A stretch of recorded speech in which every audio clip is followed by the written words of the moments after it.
So, Real quick, John, do you want to read the last paragraph of the prologue, and I'll do the rest? the last paragraph of the prologue Yeah, the part that you threw in. makes more sense after the first paragraph of the prologue.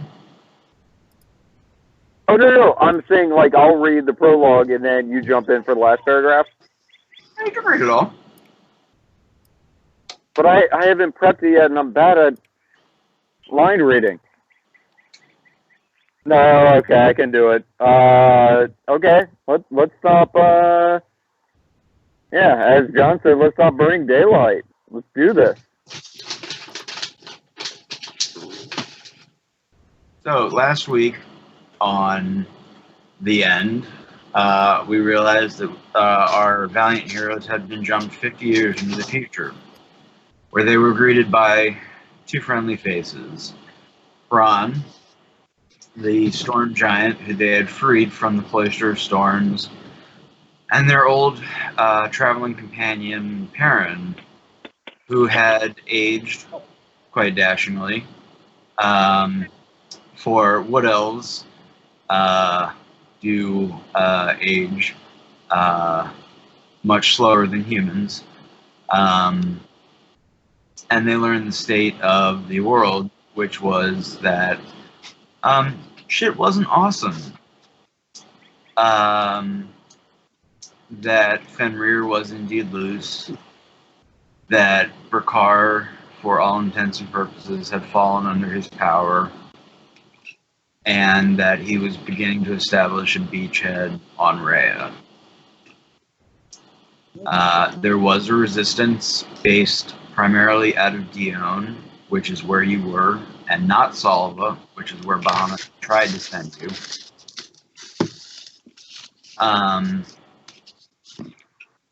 And you learned that, in fact, Mycroft's father was alive, but missing.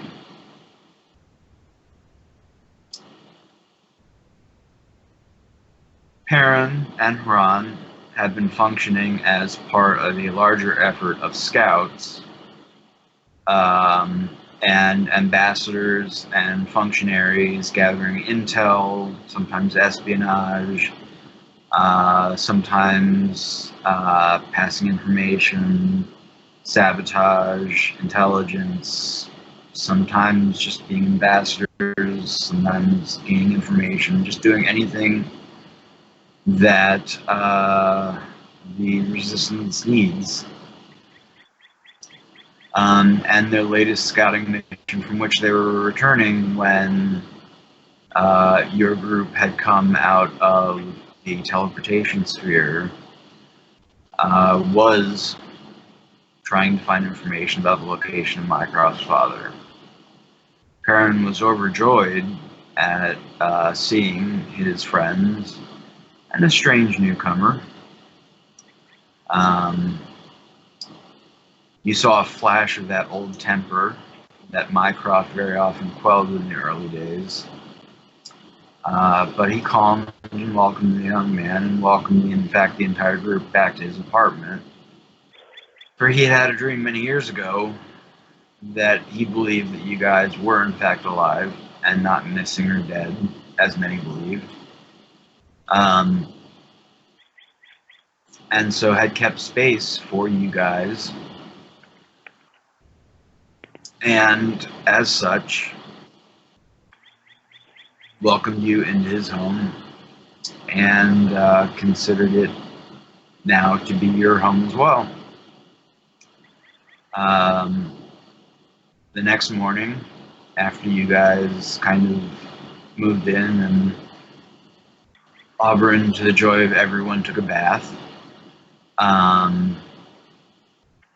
received word from a scout that, in fact, they believed they knew where Mycroft's father was.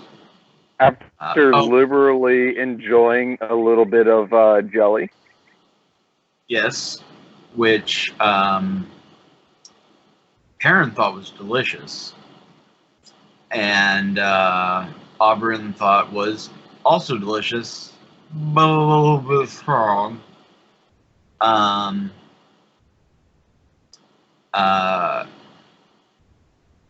Mycroft also made a point of visiting an old familiar house. In fact, this was the house that his closest friend Gerald had lived in.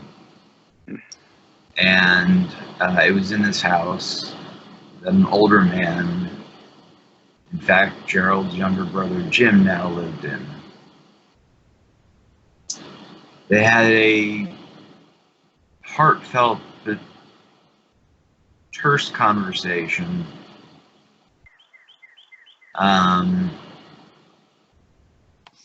that ended with a gift of armor that apparently Gerald had been saving up for Mycroft for some time, judging by the quality of it. A teal-colored set of +1 plate mail armor. Full plate? Full plate. Yep.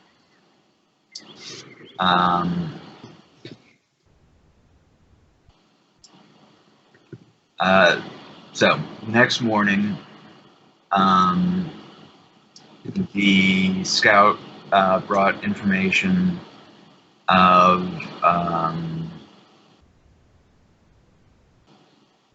the location of Mycroft's father, and it would be a cruel twist of irony that it would be, in fact, the very cave where Gerald had died in Mycroft's arms, that they believed that was where John Hutchinson was lost or captured.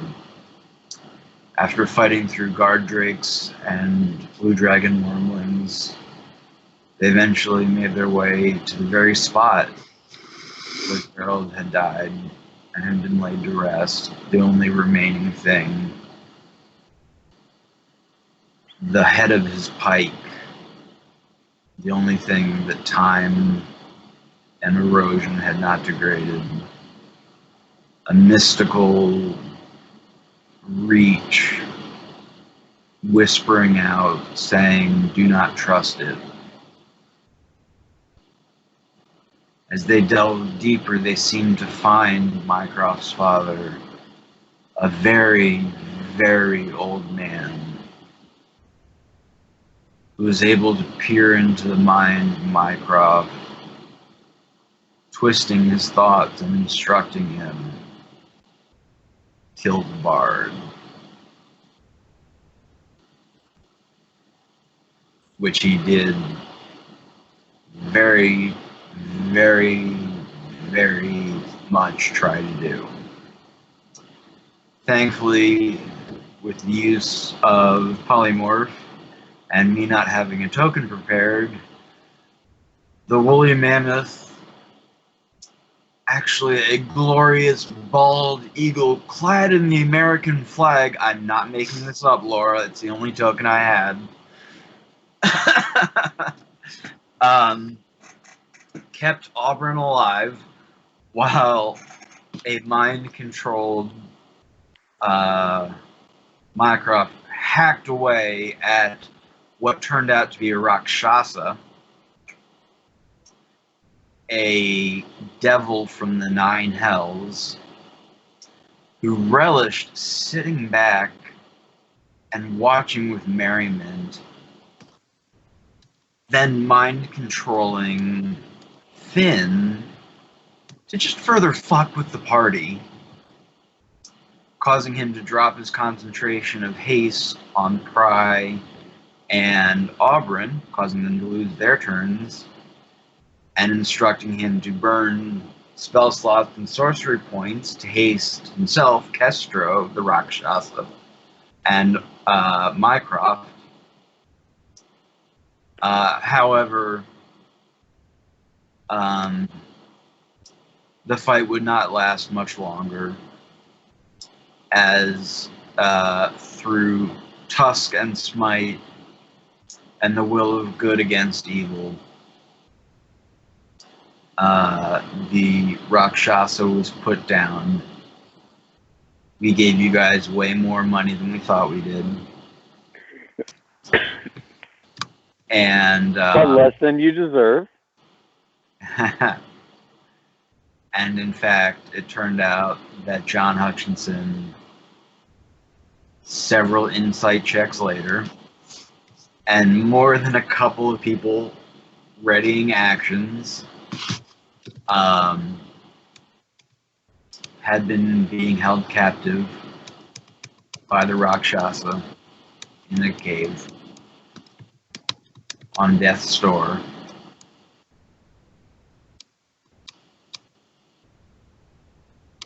Barely on the edge of lucidity, Mycroft embraced his dying father, and the quick action of Dom to cast Death Ward on him and picking up the frail old man carried him back the 10 miles to town, a somber procession that was greeted by Shawn, who saw what happened, and in a cat-scattering scream for medics, brought the best clerics running, and that's where we pick up. So, a couple quick notes. First, Dom, we had spoken on some things. There is a dwarf that we will get to. I have changed his name just for fun. Also, the stuff you should know. Please update that with what's going on with the last 50 years, with whatever you feel is necessary. You do not have to add anything, obviously, that would be purely player/DM knowledge. But if you have something to add to there, please do it. And if you guys have not been reading Shawn's Stuff You Should Know, he changed it to Prestidigitation and... You did, Shawn. Persuasion and Prestidigitation. Persuasion and Prestidigitation, yes. Which, if you guys have not been reading that, you are missing out. It's fucking incredible. Yeah, it's really good. May I share with the reason for its title? What's up? You can tell, Shawn, may I share with the group the reason for its title? Sure. And you can tell, because Aubron's writing a book, and that's the preliminary title of the book. Yeah. Yeah. And brilliant. It puts my campaign journal in shame. Yeah, and also, just so you know, the game's actually over. We're just this is just a formality right now because Fergal actually won the game. Congratulations, Fergal. He won. It turns out that all you had to do is take falling damage, and he fell off of his chair, and he won the game. So, everyone, Dom, fantastic job. 10 weeks. So, all right. I'm going to go ahead and delete the game here. Yeah, and I guess Lost Mines of Philander. It was fun.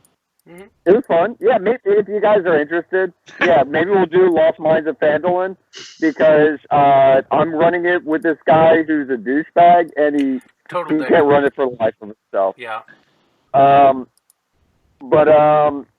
So. And with that, I'm moving the player tab over to the city map of Dion. Tom? And?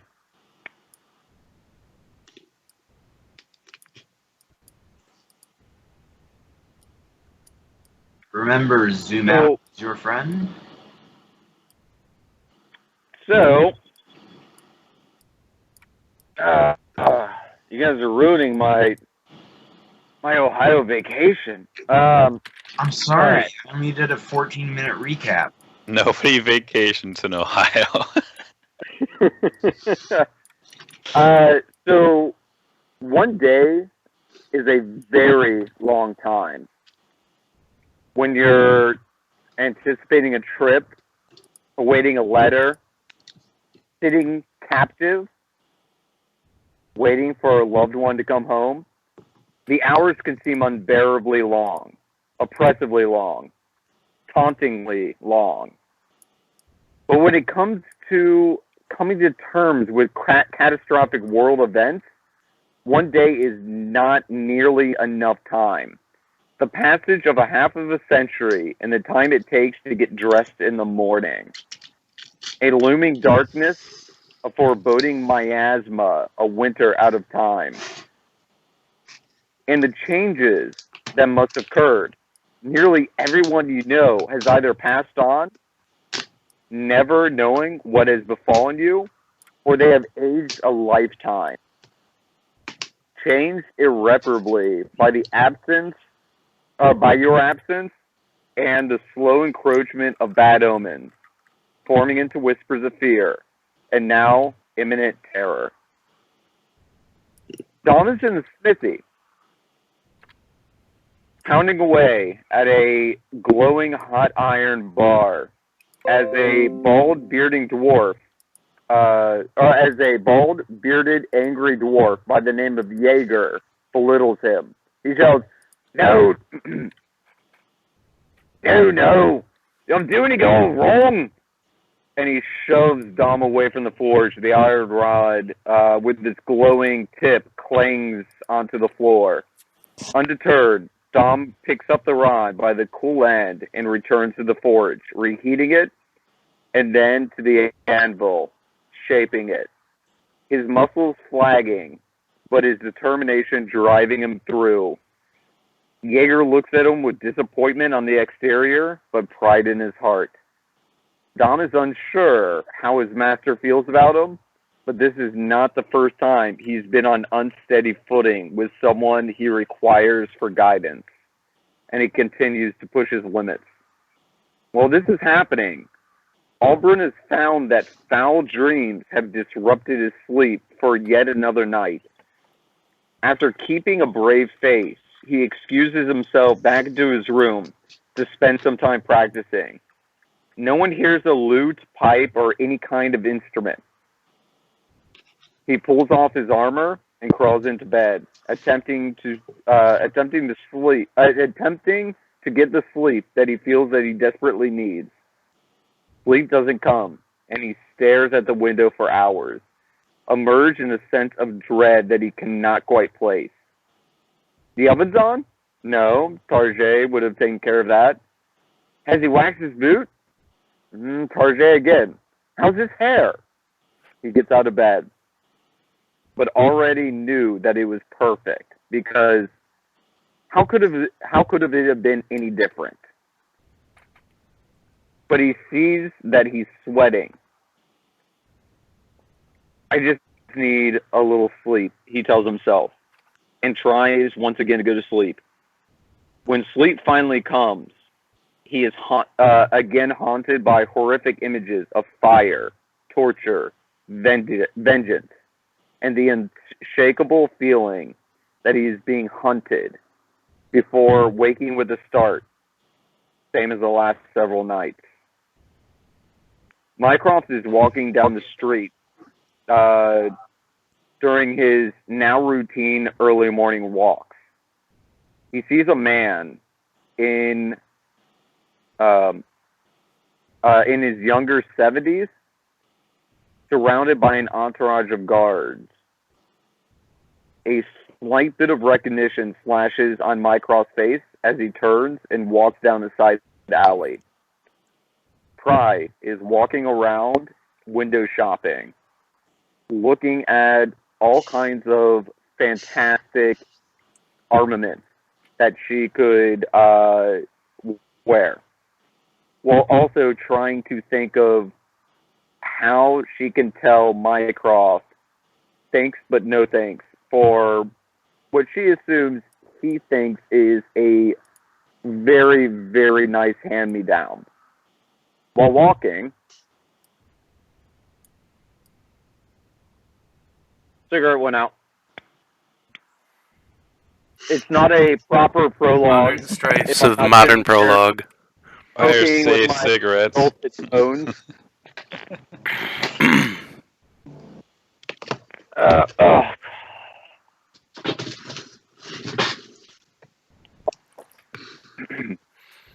It's been rainy the last few days.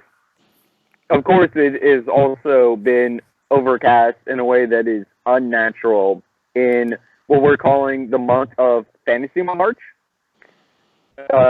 in this world. And it had been raining. And as she's stepping into a puddle, she hears, ah! And she sees Finn just lying in a puddle. And he hears, oh, sorry, was just hanging out here. He gets up. There really enough water. Motherfucker loves water. And you want me to pick up my and before she can even think to scream after him an apology, she walks into a smithy, not the one that Dom's at, but starts to ask about a very special type of armor. So it has been 4 days since the group carried Mycroft's father from the cavern prison where he had been kept on the edge of death. Aside from the moment when the daughters of Boulder... Aside from that moment when the daughters of Boulder have come into the room to clean and change his father, those are the names of the royal servants. Even though he's not royalty, Mycroft's father, John Hutchinson, is not royalty, but in this city, that's kind of the equivalent.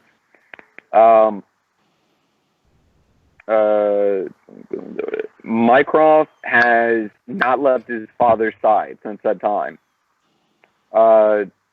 Every manner of healer, cleric, and druid. John, you do not use the Oxford comma. Sorry. Do you want me to read it? What's that? Do you want me to read it? Yes, please. Okay. Aside from the moments when the daughters of Balder have come into the room to clean and change his father and his early morning walks, Mycroft has not left his father's side. Every manner of healer, cleric, and druid has poured their magical essence into saving John Hutchinson's life. The group, obviously concerned, has been much more focused on Mycroft and has taken up shifts, staying with him, so that he is never alone in this room. By this point, Mycroft has come to welcome the routine, even knowing who's coming by the scent and gesture that accompanies them. Pry always squeezes the back of his neck.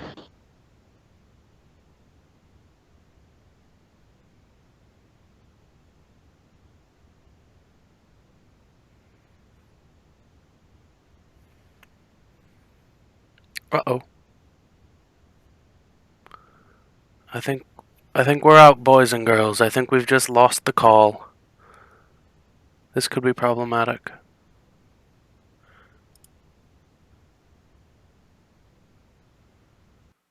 Yep.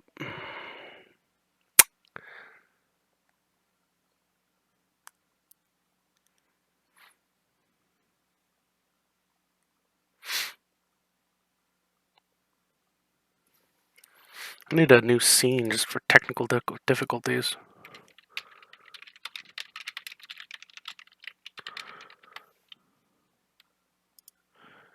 Let's see what I have as far as an image. I would search for an image, but I don't think I can. Yep.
Okay, so while Tom's switching, just Shawn, the only thing that you missed was everything. So the group has taken up always somebody staying with Mycroft while he stays and keeps vigil with his father.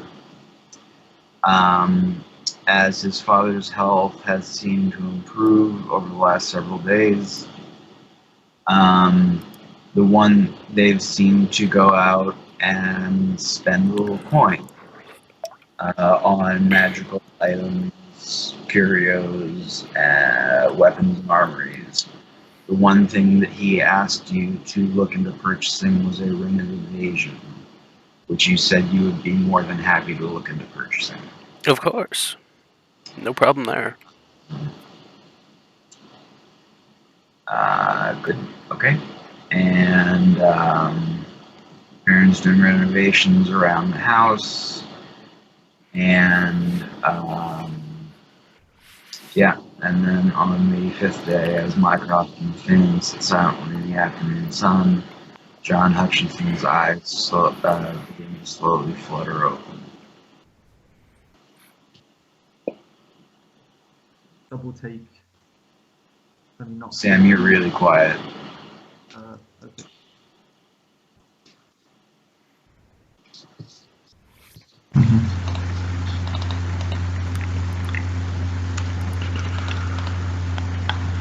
This is as loud as I can go.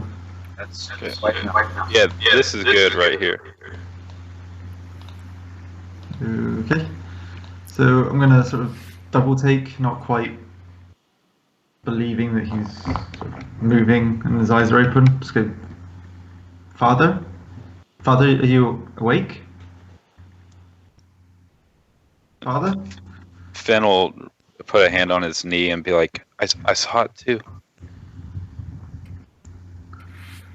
Just gonna sort of move about a foot closer, just look around, just sort of just watch his eyes and wait for some kind of response, if there is one.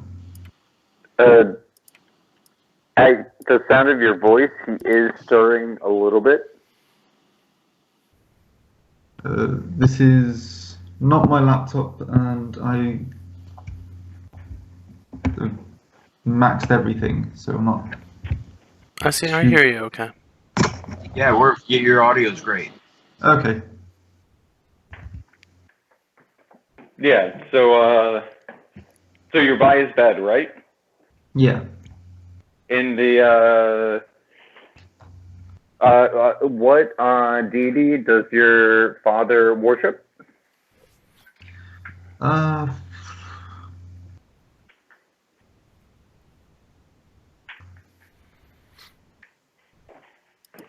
You don't have to have the perfect deity right now. You can make that up later. You can just describe what the deity would be.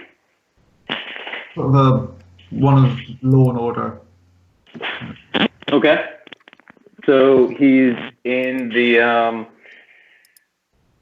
basically their version, the fantasy triage room, and as you speak to him, you see him.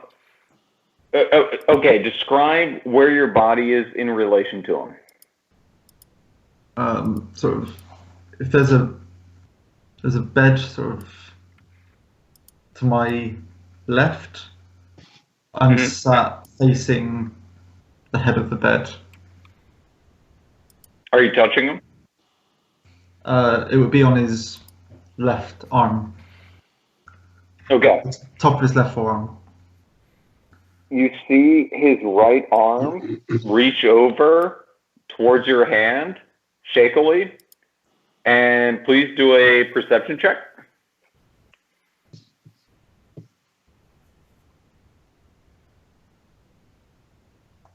Does that do anything? Okay. You do not see this. what you see is his hand reach over and touch your hand, quivering and saying,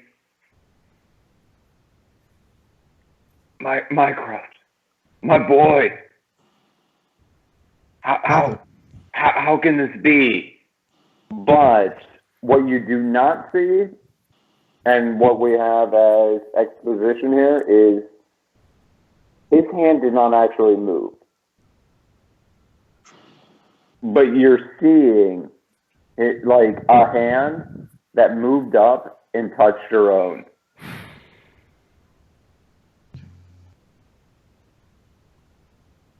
Can I put my right hand on that hand? Yep. Feels like a hand. It's cold.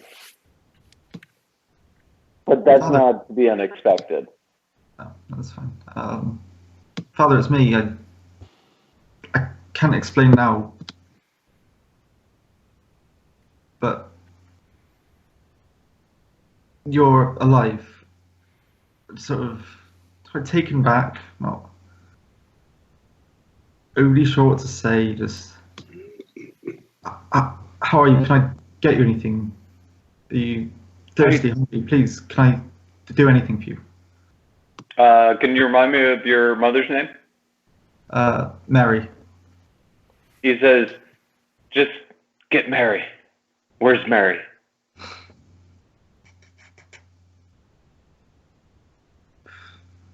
Father, I'm told. I was told that she passed. You mean she's... Yes. And he doesn't finish that sentence. Yes. That is what I'm told. He puts his hand back down and says, am I going to be okay? Yes, Father. They have told you they think he will be okay. It's going to take some time. Yes, Father. I'm here now. You've had the best of care. They said you will make a recovery. And he says, if I can't wake up, like, he's still confused. He says, if I can't wake up with Mary being here, I don't want to wake up at all. And he's passed out again.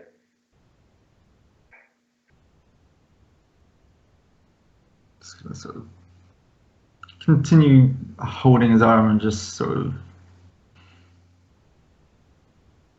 just staring at him with quite a deep sadness. I'm not saying anything. What did what did Finn see with the whole arm thing? Like, did that look weird or natural? You can roll perception as well. Okay. I wasn't sure if that would look normal or if that would be a little odd. You see a shaky old man's hand moving around. That like, were you and Mycroft to speak of this later, you would have had the same experience. Okay, gotcha. And Finn will just put another arm on or hand on Mycroft's shoulder and like, should I go fetch one of the clerics, or what do you want me to do? Just let someone know that he woke up momentarily. This is good news. He's recovering, but I don't think anyone's required immediately. But let someone know. Okay, Mycroft, I'll be right back. And okay. Walks away. As soon as Finn leaves. All right. So, sorry. You have something else? Yeah. As soon as Finn left, Mycroft would just weep into his hands. He said that to get Finn out of the room. Okay. Finn said that to get out of the room. Yeah. All right. So, cut scene. Who's jumping in next? What are you doing? For the purposes of mechanics, by the way, everybody has had a long rest except for Aubron. You have recovered no spell slots. You have recovered no bardic inspirations. You have recovered no abilities. You have HP. recovered nothing. You have recovered no hit points. But everyone else, go ahead and pump your character back up to normal. And it looks like that's pretty much what we have here. So, next scene. Who's jumping in? We have the party pretty well split up. Well, we all know what I'm doing. Well, there's two things you can be doing. Do you want to wait for Mycroft to get home for the second one?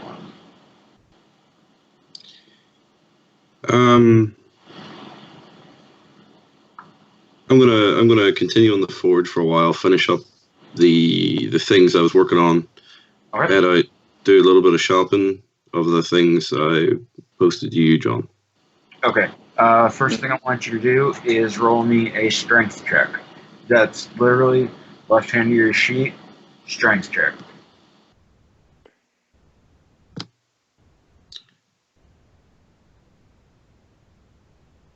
Okay. Okay. Not awesome. You're a beginner. Jaeger's. Oh, come on, Fergal! Oh, you call this some smithing? Oh, my mother smiths better with a fork. Your dragon's doing a better job of stoking the bellows than you're doing ever did this. By the way, it's the last time I'm going to tell you.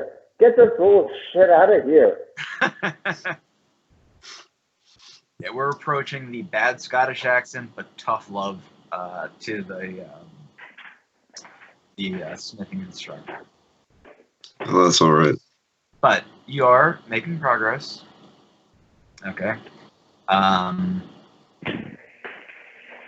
Who else is jumping in? What are you doing in this interlude? Shawn, you're muted. I'll get my shopping done. All right, do it. Well, first and foremost, I would like to find the best, second best, and worst magic shops in the city. Okay, the best is called. Sorry, guys, I need to plug in my phone. So, the best is called Fabulous Philharmonics.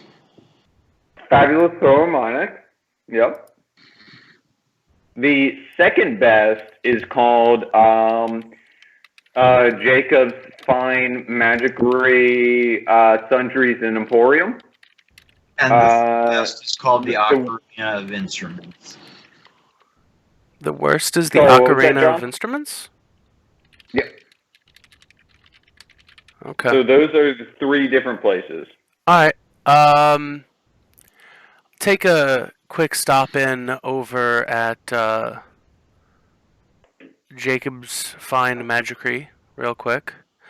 I'll look and see if I can't find that ring for Mycroft. That's a music shop.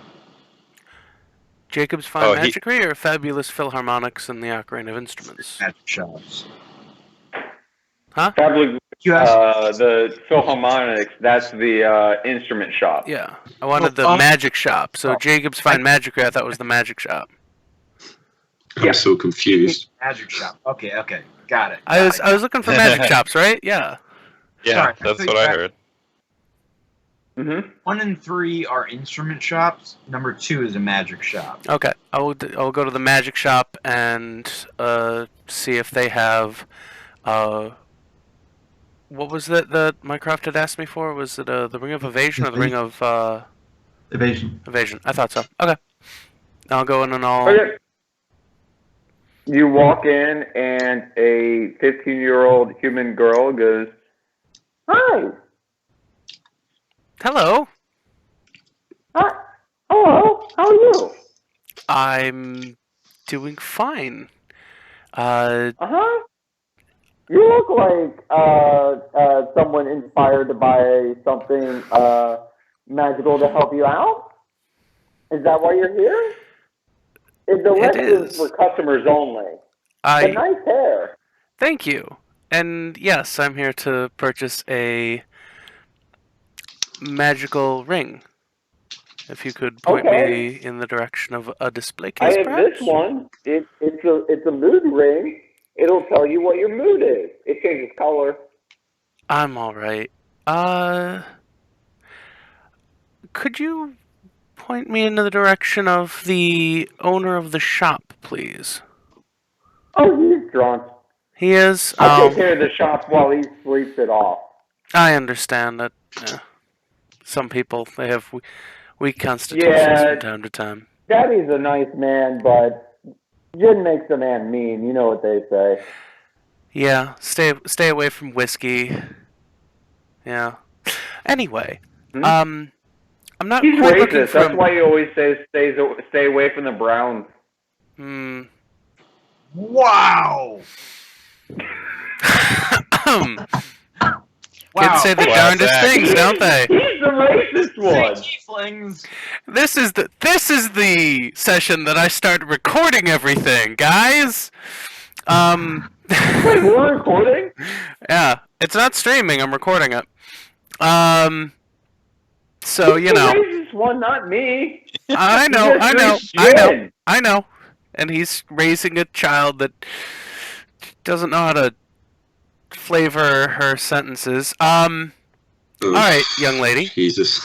What do you have in the way of other rings? I'm not looking for a mood ring. I'm more looking like something like in the ring of evasion, perhaps. Okay. And she runs behind the counter and pulls out a box of rings. It's got the like velvet where you actually put each of the rings like in between Like them. the jeweler's box. Yep. Yeah. And she goes, "Well, this one's for protection.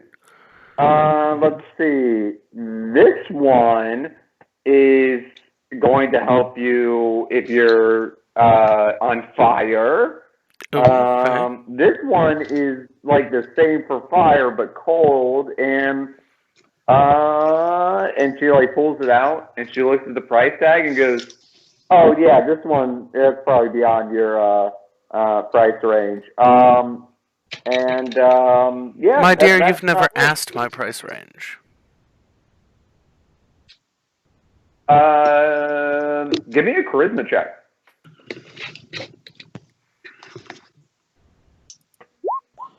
Ew. Oh, that hurts me in the heart place. Ow. Yeah, That's because ow. I'm sorry. This is a couple thousand gold. Oh, but you were looking for a ring of evasion? Yes. She reads the tag on it. She's like, "Oh yeah, this one's 2,000."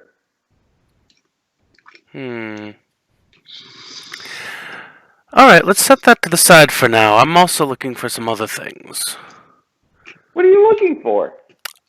Ring of spell storing. Oh, that's a different case. Hold on a second. And she walks back, and you hear, "Ugh, what? Good morning, my good sir. And Yes. I think you already have a request for one of the rings.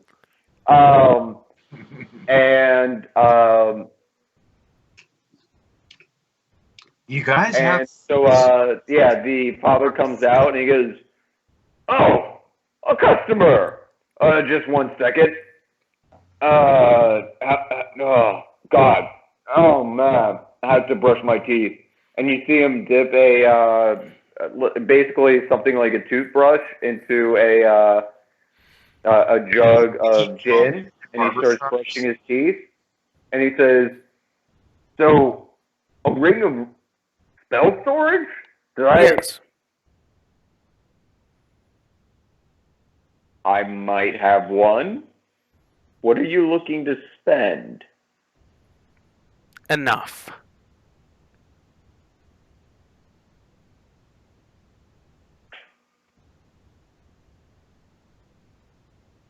Not breaking that can tag first. I have 2, but they have to be bought as a pair. And you see him pull from the from a lock case a little ring box that he opens, and it's a ring that is diamond encrusted, and they're each 1/2 of a heart. Aw, I was just gonna type that. Oh my fucking god! that is the most adorable thing I have seen all week. What are we talking for the pair? 4,000. I'll tell you what. Are you still interested in that ring of Evasion? fire resistance? And the little girl jumps in and goes, "Evasion, Dad, ring of evasion." He goes, "Okay." I could be tempted to do 55,000 or 5,500 for the 3.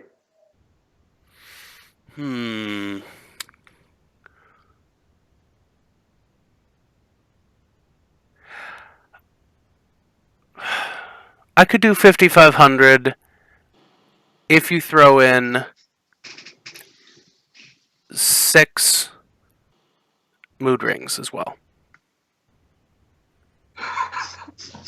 What? Okay, yeah, I sell these things for 6 silver. Okay.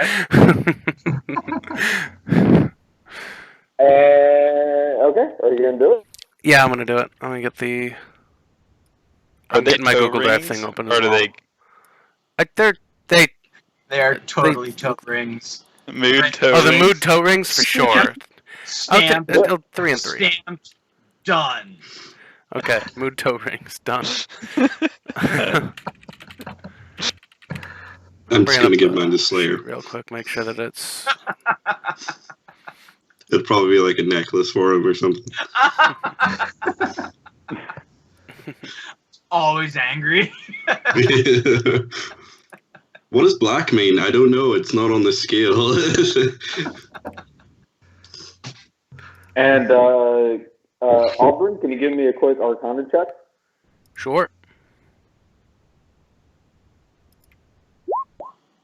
All right. Okay, so you know that these 6 rings, they're kind of a set.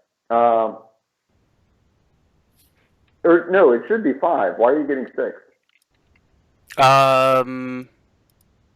For Slayer. Fair enough. Okay. So these rings, they show your mood based on colors. You're not even quite sure if there's any actual science and or magic behind it, but you do know for sure that if it turns red, that means someone who also has one of the rings is in mortal peril. Okay. Cool. Okay, Wow, so 6 you silver have... seems pretty good. Yeah. Basically, you're robbing a drunk. Yep. And you feel. So, he doesn't know that he just thinks they're just novelties. So yeah, you just bought 9 rings. Make sure to note that on your character sheet.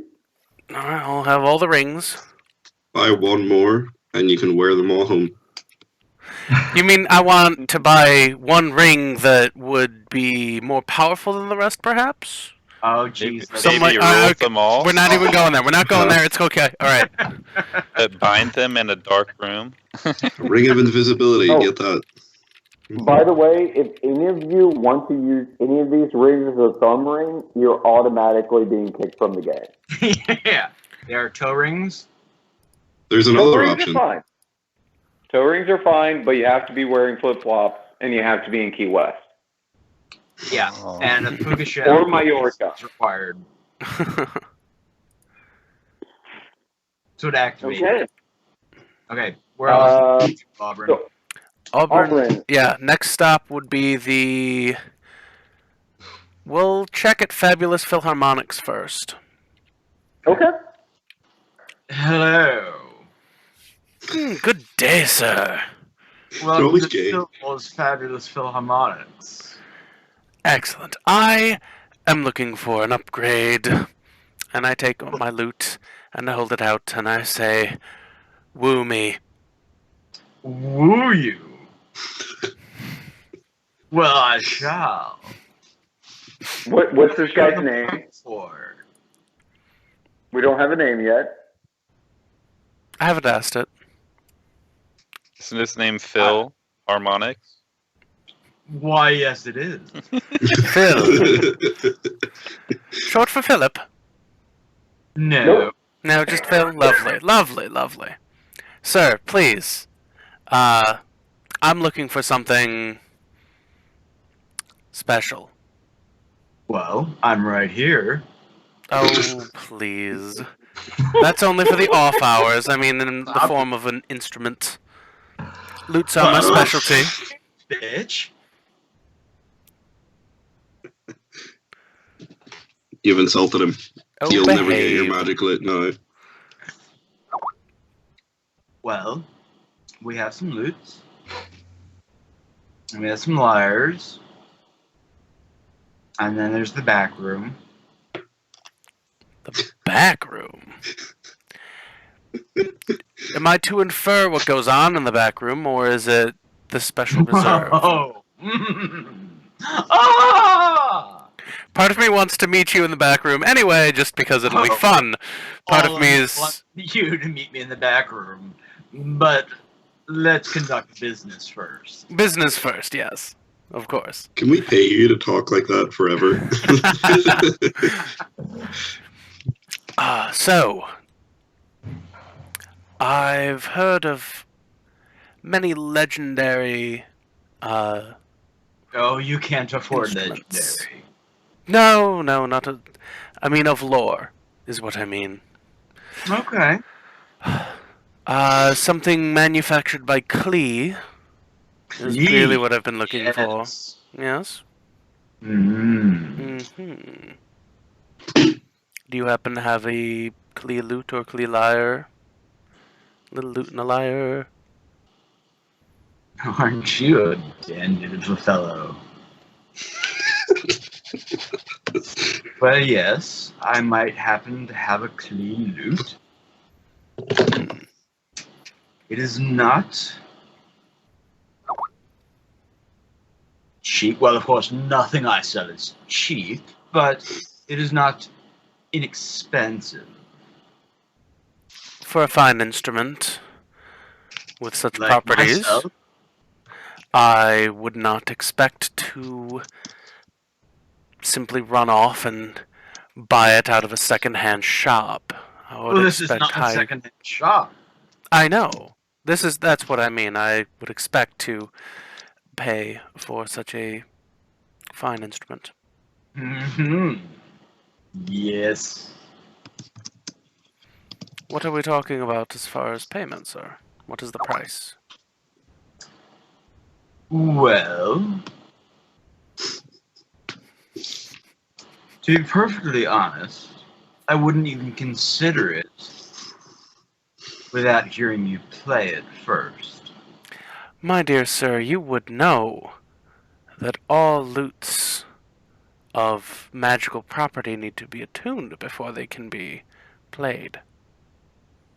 Yes, but anything with a string might be plucked. I see. And anything worth plucking is worth hearing. I'll take my lute out and I will play a song as best I can. No. and he disappears behind a poof of purple smoke. Hey, Shawn, this is revenge for last night. This is exactly how I felt. This is fun. What is happening? Okay. I'm just gonna roll with it, whatever happens.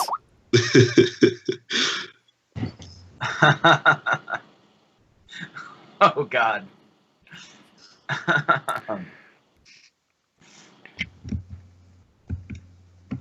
Comes back with the most gorgeous instrument, other than myself, you have ever seen. And it is a Clee lyre.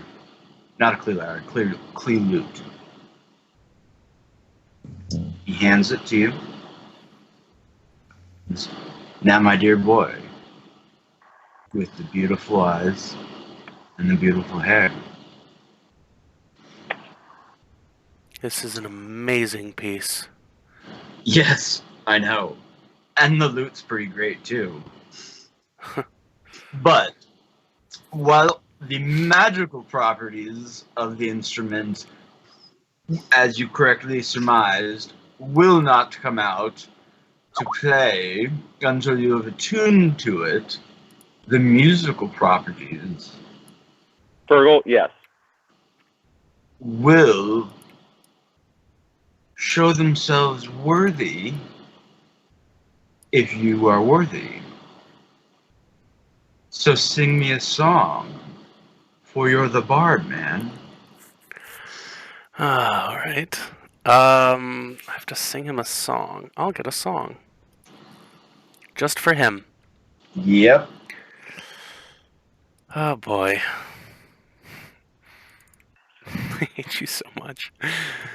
Oh, God. All right. You send the bard out to do all the shopping. That would, like, drop the price in half, Laura. Ah!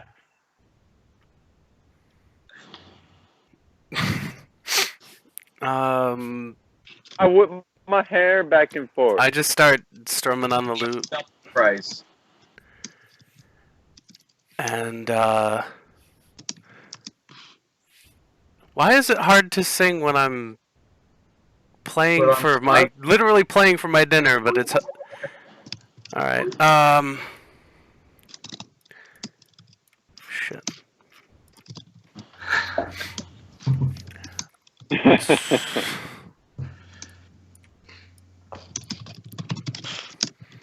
I feel like this guy could be the guy on the left in that picture. I'll I'll start strumming, and I'm going to sing, 'cause it's a bittersweet symphony, this life, trying to make ends meet. You're a slave to the gold coins and you die. I'll take you down the only questland that I really know. You know, the one that takes you to the dragon's lair, yeah. And, yeah, that's all I got, I'm sorry. Well, I'm away from the computer. Did you do a performance check? do it now. Alright. Roll a performance check. Not bad, but you're aware that is halved because the rolling bards get half your royalties for using the sample on that song. For musical history, look it up on Wikipedia. It basically bankrupted the Verve.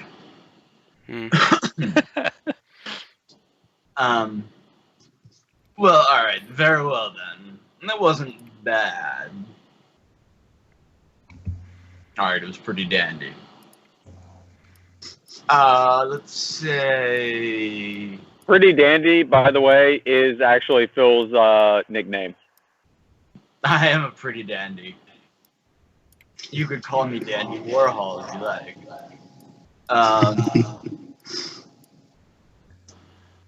Let's say, I don't know, 2,200. 2,200. I might be able to do 2,200. What? Might. Might. I like might. Little brawn. Maybe. I haven't decided yet on that. What I could do... Curious, are you? I what can I- work with that. what I can do is offer my current instrument, which I assure you is quite fine. And... Oh, now we're talking. Yes. It is quite fine. Oh, yes, I'm sure. I see you hang to the left. Oh, yes, I have my lute strung on the left. You're right. Yes, It's indeed. just, it's It's I picked it up in. glorious. It's actually vintage these days. I picked it up in Solvi.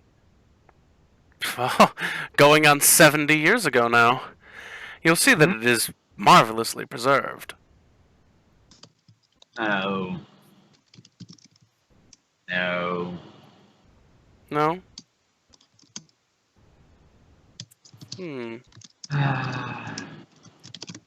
For shame.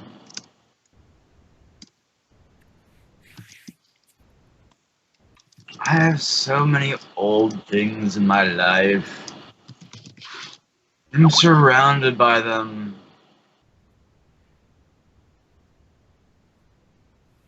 I like new things. And it's pretty.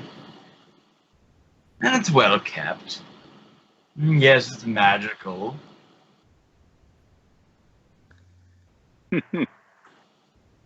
What am I good? You're basically, I mean, you're a bard, man. I mean, you haven't even tried to persuade me. You're trying to barter. Beneath you. I think someone's asking for a check. Yeah. I think, perhaps, if I were to stop by later, Hmm? and we have a drink in the back room. Super creepy door. Super creepy door. It's like the back door, like blowing in the wind while you say that. You see So a we're glimpse of basically, a I'm cheers and Netflixing and chilling to get a deal on. I'm whoring myself out at this point. For 200 gold, For man. 200 gold, man.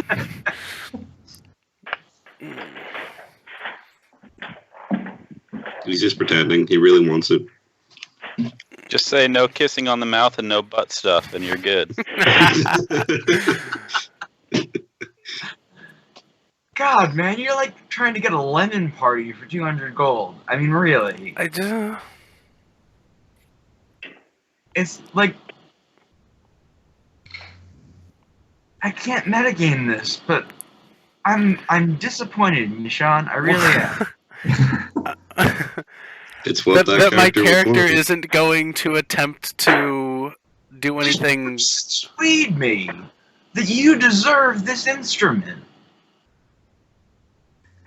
I don't know what you want from me, man. I don't know what you want from me.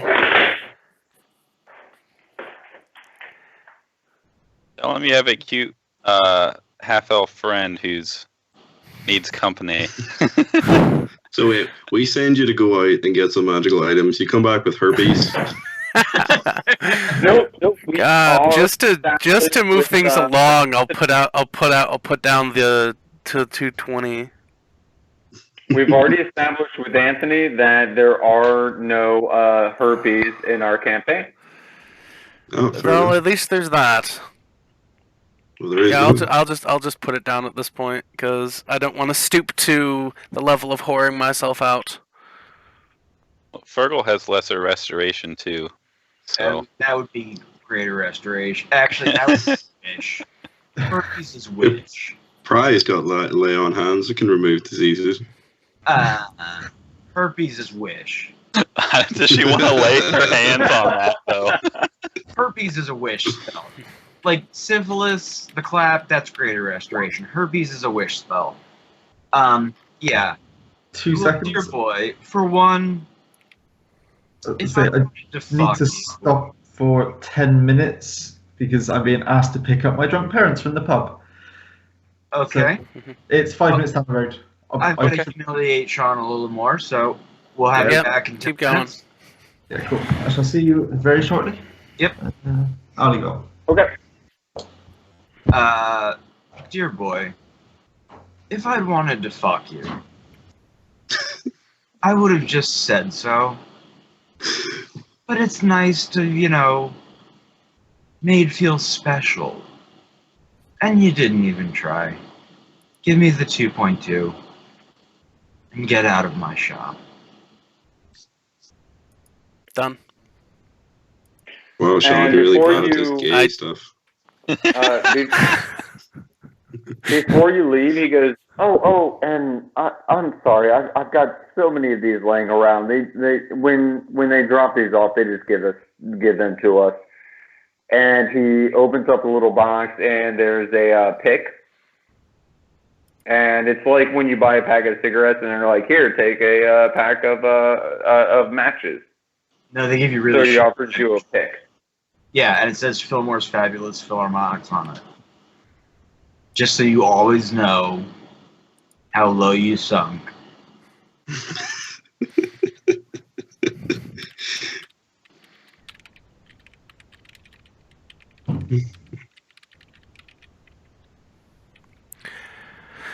Okay. I think that's all my shopping done then. I've Okay. Do you take the adequately pick? worked myself out. Yeah, Oh, he sure, why takes not? the pick. I'll take the pick. Okay. Yeah, he You does. take the pick. Do an Arcana check. Sure. The pick of destiny. You Must be. definitely do not feel comfortable with this thing. But he's already closed off the shop for the day. With the pick, Down a not couple the of times. instrument. Is it a dick pick? It is. No, It's a it's dick not pic. a dick pick. No. Too much of that already. Way too much of that already. Oh god. Difference between flirting, You would having do. You would. fun. So yeah, now you have this pick. You feel uncomfortable with it, but who's up next? I believe Prize the only one left to go. Reprisal. What is she doing? Finn's got some shopping. Stepping on Finn, apparently. Oh no. I was just curious. Like in the course of this shopping, we would be rotating shifts with Mycroft, right? Yeah. Okay, so As like you frantically ran from the room to tell any cleric, yo, the dude's alive. yeah. But yeah, we will get to you probably last. So Okay, yeah, no worries. So after you stepped on Finn and he went back to his shift with Mycroft, what's Reprisal doing? I thought you landed me Mycroft in is gone. Should we just kill his character? I thought you landed me in an armor shop or something. Yeah. Okay. So I'm in that shop, I assume. Sure. Hello? Anybody there? Hello. Hello. I already said yes one. What you want? I'm busy. Sorry, apparently I've been hit in the head too many times and I can't hear anymore. Yeah, tinnitus. All of us adventure types have it. That's why I got out of the game. Took an arrow right to the ear. Aww. God. You're going to have to speak up. Well, I'm looking for something that will prevent arrows to ears. In the way of plate armor, if possible. You want something to plate your smears? I'm sorry, what did you say, Lassie? I'm looking for some plate armor. Or anything special you might have. Might have something special. What? come into my back room. They're all just like it was sex offenders. I was gonna give him a foot rub. Oh God. Made extra special on his way on Oh hands. fuck! I left out something really important. Can we jump back to?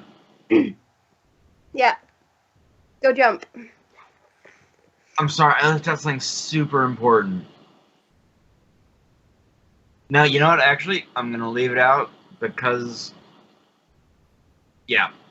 Go. Okay.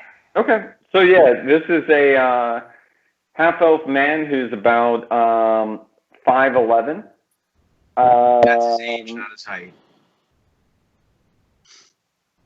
He's Gonna be 511 both. years old, and he's 5'10". Unfortunate. Grenade! Lap! And he's like, welcome to Forgers and Sons. I'm the son. I've been running this business for quite a while. My father started the business. That's enough about me and what you're looking for. As I mentioned, I'm looking for some new armor. What? New armor! Oh, yep, new armor. All right. Yep, we got some right here, and he pulls out some studded leather armor. Do you have anything that's a lot stronger? A lot harder? Oh, I've ruined the session. I apologize. the game is ruined. Dom, you won. We're quitting the game.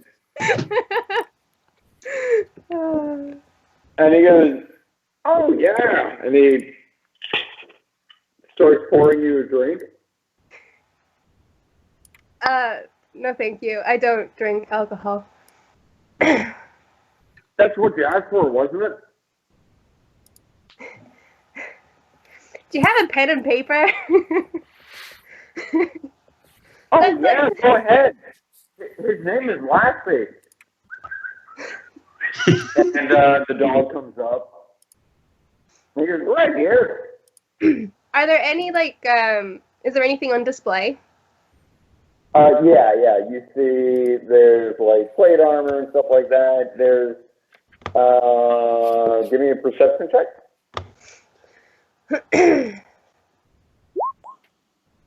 Okay, you see in a partially closed door in the back, there is a, tell me what color it is.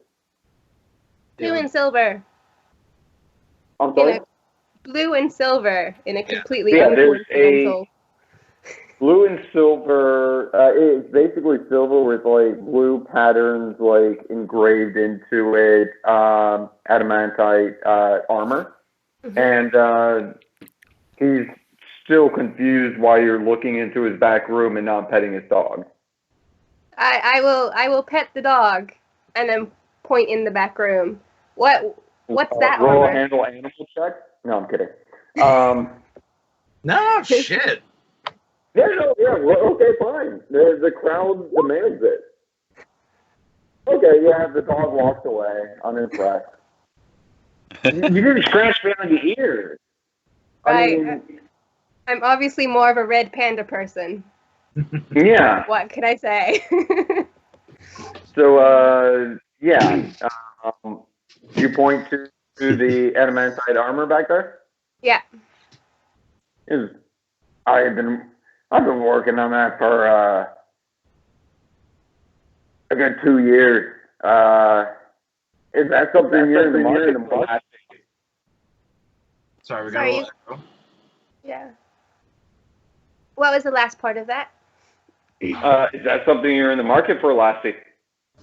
Absolutely. It's some of the most amazing armor I've ever seen in my life. Oh, yeah.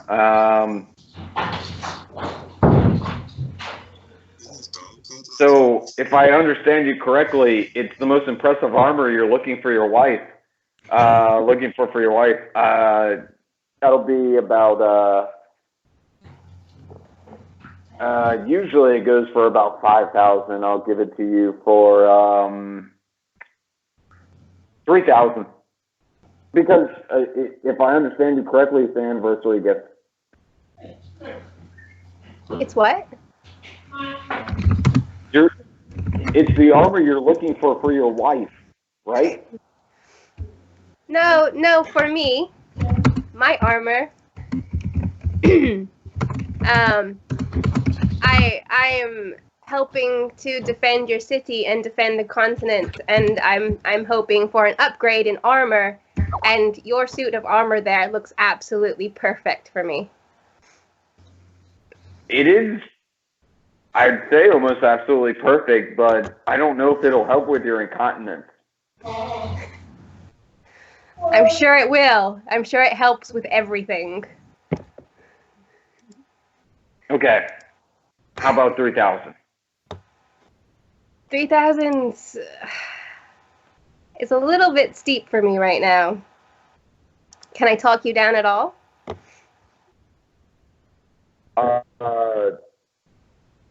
He actually doesn't like cats. I never said anything about cats.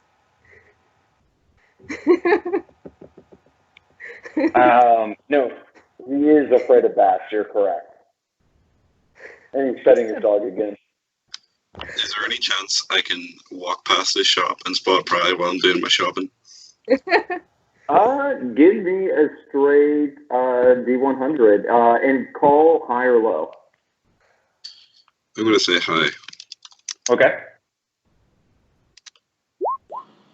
Yep. Yep. 69. You know what's fun? 69 is my HP total as well. Shawn, that's a sign. You got to go back to that music shop.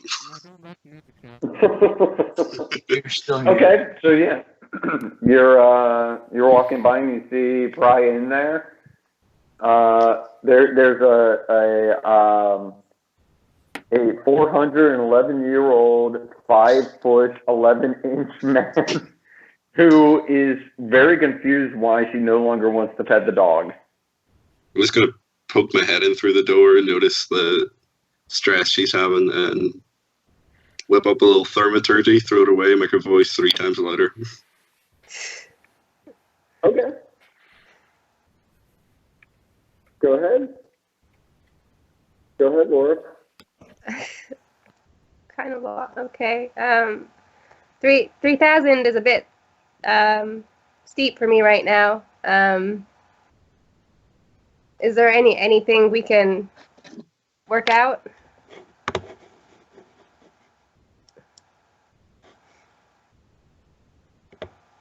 Well, I'll tell you what.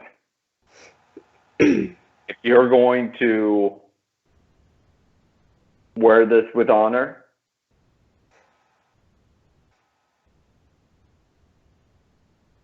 I could go 29.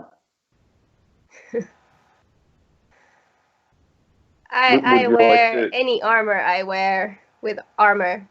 Your armor and your weapon should always be respected. But I'm sorry, that's too much for me. So I guess I'll have to pass. But thank you, and it's beautiful work. Roll a persuasion check. With advantage. Okay. Because now you have thermatology. Okay, not that one. With advantage. Roll it again. Okay. Okay, so he says, What you want from me? if you're trading in your current armor, I'll give it to you for 2,000. Okay, good. Let's That's the go. lowest I will go. Yeah, let's do it. And when you Okay. say that, he pushes his dog aside and says, "You want to kick my dog?" Can I leave the store? Can we forget about the armor and I just leave? Okay, you bought it. Who's next? Okay. Anyone busy. else for this shopping episode? Oh, yeah, I've got some stuff that I wanted to buy. And I have I one guess thing. whatever. We're gonna get to you in a minute. Dom has a cloak that he needs to purchase. Oh, cool. We're going to hand wave that Jaeger did the plate mail fitting for you. Cool. Charge you accordingly. So, probably you see I've got basically a sack full of stuff jingling around over my shoulder. Yeah. Like, well, Matt, I thought I would help you out there. You seemed like you were struggling a bit. Thanks, I appreciate it. Are you heading home now, or? I thought I might look around for a Temple of Timor before I head home, but... Fair enough. There might be one more I'm heading, if you want to walk together. Absolutely. Excellent. Okay, Dom, roll an investigation check. Oh boy, one of those things I'm really bad at. Yeah, sorry. Y'all dump sat it in. Yay! Ooh, nice. It takes you about 15 minutes to find somebody. Where is it on the map? That the religious district, if you guys are looking at the map of Dion and you're zoomed out, the religious district is where I'm pinging near 13, Red 13 in Hightown. There is a small temple to Timora. It's not big compared to the ones to Baldur.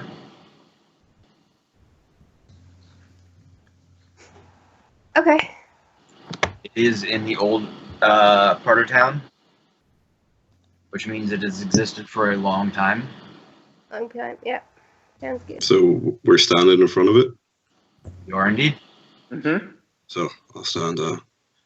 What would you like to do? I'm just going to pop in and leave a donation. This place looks like it might need it a bit.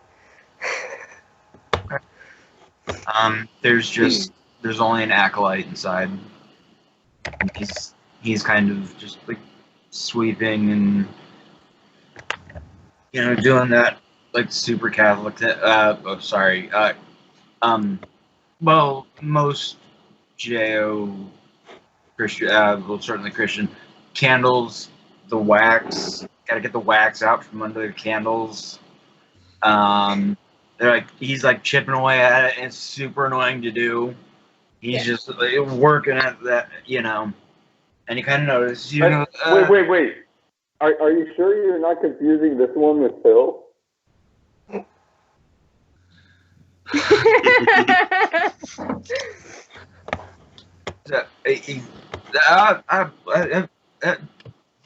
Blessings and luck of Timor be upon you. Welcome, come in. Hi. Steven? Steven? Steven? Oh, your name is Steven. My name is Steven. It's lovely to meet you, Steven. I'm Reprisal. I just wanted to leave a donation with you, if that's possible. Wow, thank you. How And, much copper are you leaving? And I hand him 100 gold. Oh! And I'll hand over the same. Oh! Thank you. You're very welcome. Please use it wisely. I promise it will be. Yeah. Oh, boo. This is so generous. Thank you. I promise. Reprisal's going to look at Dom like, please help me. What is happening? I'm going to throw out a calm emotions. The head cleric runs out, carrying like a large stick, thinking that like maybe they're under attack or something, and he's like, "What's going on here?" I hold up 100, 200 gold.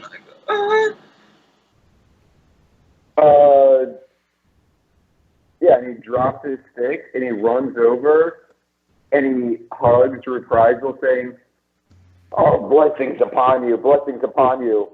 This guy's with you, right?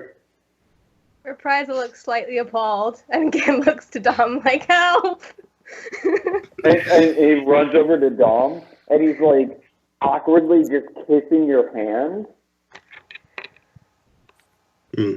I promise this will go to helping the needy. Good. The beautification of this church, and it will not go to lavish spending or wastefulness or corruption or lining our pockets. It will be used for good. And the bishop, you see him already measuring the chandelier, like the space for the chandelier. He picks up the stick and smacks him with it. So yeah, this deity doesn't have a very large presence in this area, but it's not like a very foreign religion. It's just in the city, like there's just a small stronghold. That's fine. Less chance of running across someone she knows. Okay, that's all she wanted to do. Oh, and also the bishop asked if you'd like to place your name down, and your donation will be sent by messenger to inform other churches and outposts of the deity. Okay, she puts Perrin's name down. Okay. Right, Perrin. For 200 gold, unless Dom would like to put his name down for 100. Okay, Perrin for 200. I have 2 stops after this, or just to let you know. Okay. So, lead on. Where are you going? Oh no. I've got to go to the magic shop. Which means that within 15 minutes you would be able to find somebody who can tell you where to go. Okay, yeah, I'll head to the store to get it. What are you looking to buy? Cloak of the Manta Ray, just for fun. So that would be on the west side of town, about a 20-minute walk. I'll turn to Brian and say, apparently it's going to take me about 20 minutes. You all right to come with me, or do you want to head back? No, I'll come with you.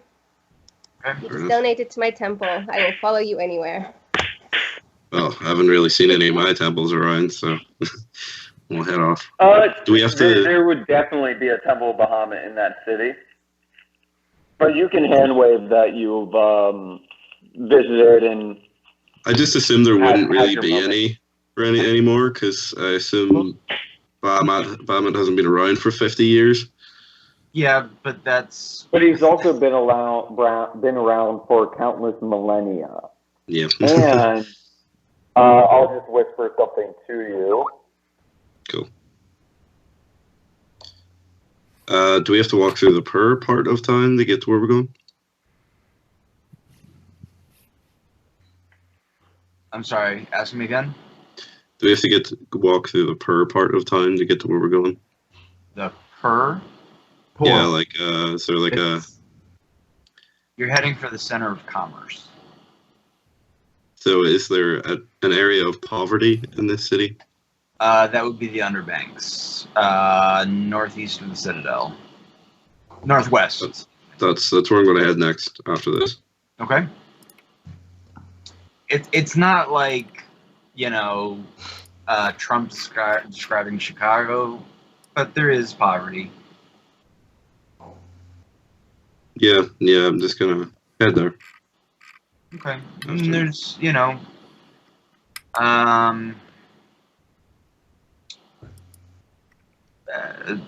slums, poor people, poorly constructed houses, too many people living in too close quarters, some people living on the streets. I see. Is that where I've gone first instead of the magic shop? Yeah. It would be on the way to the magic shop. I'm just going to say, Sorry, Pry. Just a minute. Can you hold this for me? And hand over the giant sack. And walk over and just hunker down, and I start talking to some of the homeless people for a while. Okay. And I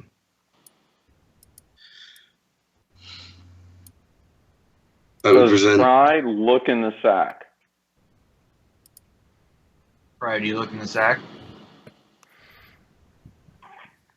Stop putting ideas in her head. What sack? What? Huh? Okay. Dom just handed you a large sack and asked you to hold it while he congregated with the homeless. You look at it, or you just throw it over your shoulder? No, I'm just holding it. Okay. It's not mine. Not looking in it. So, I'll Dom. just take out whatever utensils I have and sort of use precipitation to make a gust to clear some of the dirt away from the area. And I hand over whatever cups, plates I have on me. And I assume some of them might have their own cups and stuff. Sure, that's a fair assumption. And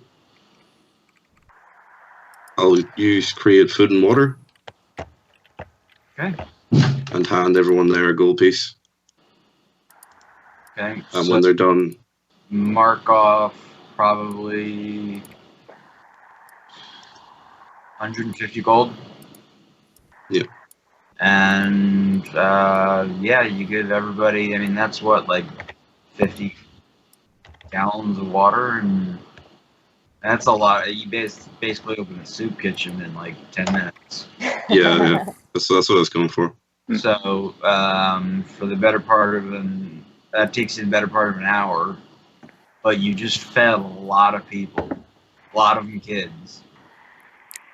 Yeah, nobody else would know this at this point, and I didn't mention it to you guys, but along with the smithing, this is what I've been doing in my free time. Okay, great. So after it, I'll gather the stuff back up, say my goodbyes, and take the sack back from Brian and head off. Yeah, that's I'm sorry. nothing to apologize for. You just have to listen to me blowing my nose. I'm sorry. No, that's totally okay. That's fantastic, Dom. So yeah, you head to Center of Commerce, and you find Quentin's curious consumables and curios. I think I repeated myself, but you get the idea. And you head in, and it's it's less of it's not like an instruments shop or jewelry shop. It's kind of an everything shop. Yeah. Okay. So I'll head in, take a look around. And Party, you want to go in with him? Yeah. Okay. Hey, how's it going? My name is Quentin. Welcome to my shop. Well, hello there, Quentin. I'm his assistant. My name is Imp. Yes, it's Imp. He's kind of. Oh, I see. He's very useful. Can I take your coat? No. Shouldn't be long. Okay. No. What, anything specific you're looking for? Or are you browsing? I was wondering if you would have something to help me, in case of any underwater encounters I might have. Well, we do sell potions of water breathing. We have the ring. Don't forget the ring. Yes, we do have a ring that allows you to breathe underwater. But You look like a kind of man who likes a ring. we do, shut up. We do have, for the truly, well, let's just say the high-end consumer, the Cloak of the Manta Ray. Someone from Arias, a merchant, brought it in. Now, it is said to have been sewn from the actual skin of manta rays. I do not buy this, but I do believe in the magic of enchantments. When equipped and attuned, it allows you, once you put the hood over your head, to not only breathe underwater, swim at a magnificent speed. He doesn't want that. What about this nice dagger? How about this nice dagger? Your keyboard is so loud. Oh, is it? It's not an inexpensive item,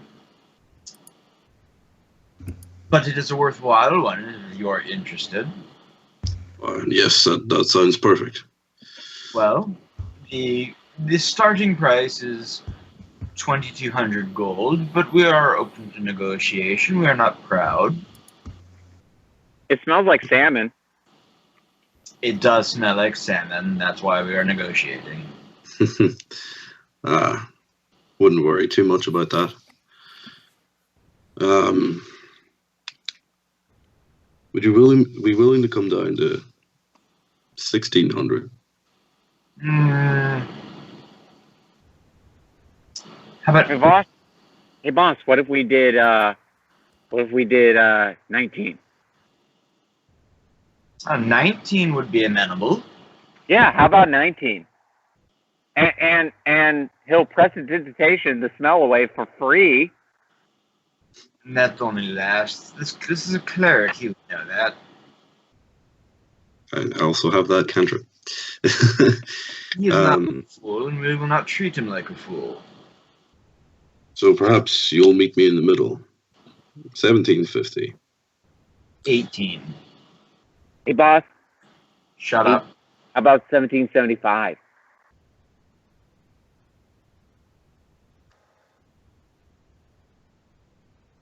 $18, final offer.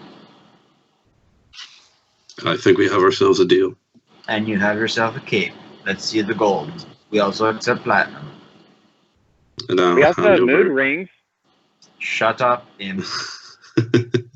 Oh, and he goes back to sweeping. Which is why I needed Pry with their bag of holding. Plus, That's why I'm along. she's a fun traveling companion too, I swear. I see how it is. You all want me just for the bag of holding. So is a paladin and his 500. And I'll say my farewells. Very well. It has been pleasant doing business with you. And you too. And Do again if you ever need anything. And may the cloak serve you well. Can you take me with you? My boss is very abusive. Shut up. Very well, Imp. May we meet again. And he walks out. You are a cleric, am I correct? And just at the doorway, I'll turn back. Yeah. Are you of a sufficient power level that you have the capacity when in emergencies to bring back people who have seemed to have recently passed from the dead? How recent are we talking? Within a minute? Yes, I am, and I have been for quite some time now. We do sell gems of proper value that have been appraised to be of value and magically guaranteed. Well, not magic, they're not magic, but they are guaranteed to be of the proper value, to be of use in such spells. Are you in need of any of these items? It just so happens to be that I am. How many do you need? We sell them non-negotiable, value for value. Well, I haven't quite talked to my group about it, but out of my own funding at the minute, I only have enough for 2.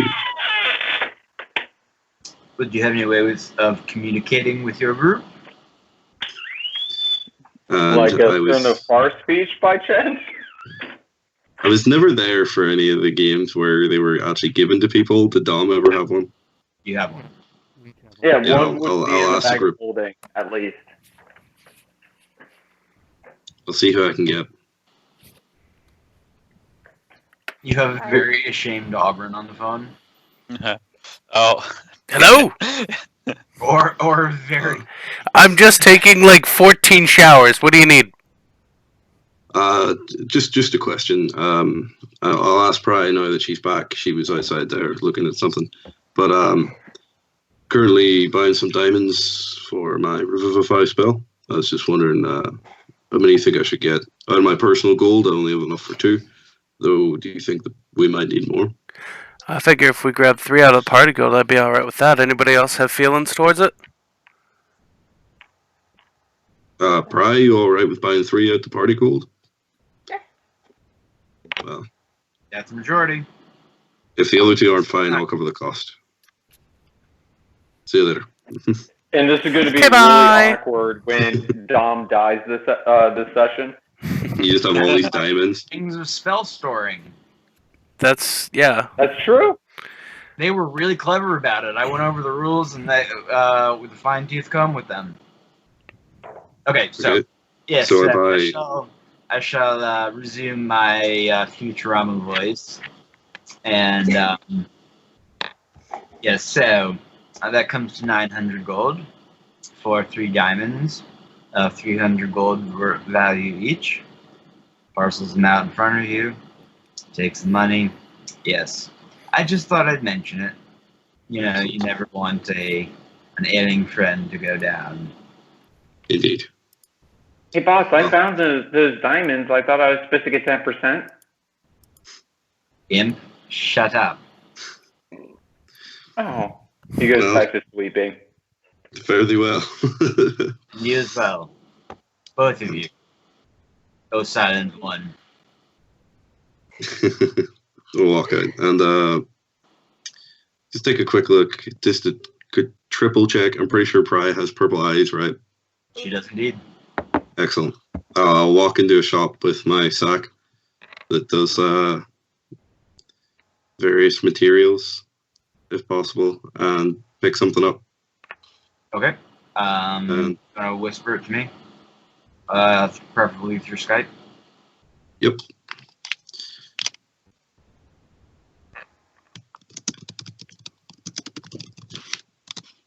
Okay, Finn, you're up next. Lovely. That would cost about 2 gold. Deduct from your personal funds. How much, sorry? 2 gold. Oh, that's all right. Or if it was really high quality. Yep. So who would be taking my shift? That's an excellent question. Because we kind of went in a direction that I was not expecting, which is okay. Yeah, I think it's up to you guys. Guess it would be me next. Well, I guess if I could just call Aubron on the sending stone.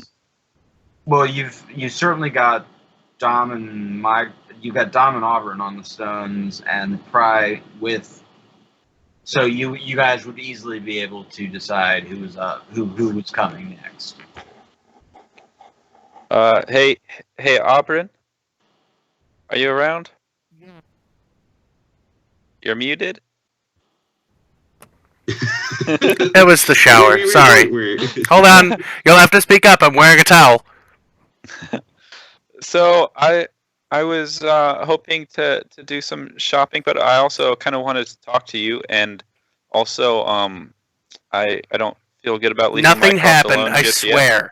He was just being creepy, and I didn't. I swear to God, I didn't touch it. You are talking to Finn. Do you know that? Yeah. Oh, what do you need? What do you need? What's going on? I was just hoping that we could meet and talk briefly, and then if I could leave you with Mycroft and go do some shopping. Yeah, I'll be right there. Friends. I was hoping I could meet with you all at the same place. There's a few things I need to do with y'all. Okay. Yeah, we'll rally up. We'll get lunch. It's like evening. Okay, so okay. well, basically when if Aubron shows up first, would he show up first? I was probably at Perrin's, so We're rolling up on 9 o'clock. Can we take a 3-minute bathroom break? And I need to have a quick conversation with Tom on just through whispers. Okay, that's fine. Because I know what Dom's about to do, and so yeah. Can we take 3 minutes? Everybody use the bathroom, get a drink. Cool. 3 minutes, okay. Yep. That's how long it takes for Aubron to meet me. There you go. I'll be another hour. I'm feeding the homeless. All right.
If you need to come back now or sometime soon. But and like at this point, your head is like drooping. Then you're doing that. I'm fine. You've done that awful thing that like we as a species have done, where you've been sleeping in a hospital chair for 5 days, and they're telling you he's out of the woods. Go home and sleep in your bed tonight. Okay. I thank the clerics immensely over and over again for everything they've done. And then I guess stumble tiredly back to Perrin's. Yeah, and they have homing pigeons. So you'll receive a letter if you need to be there at all.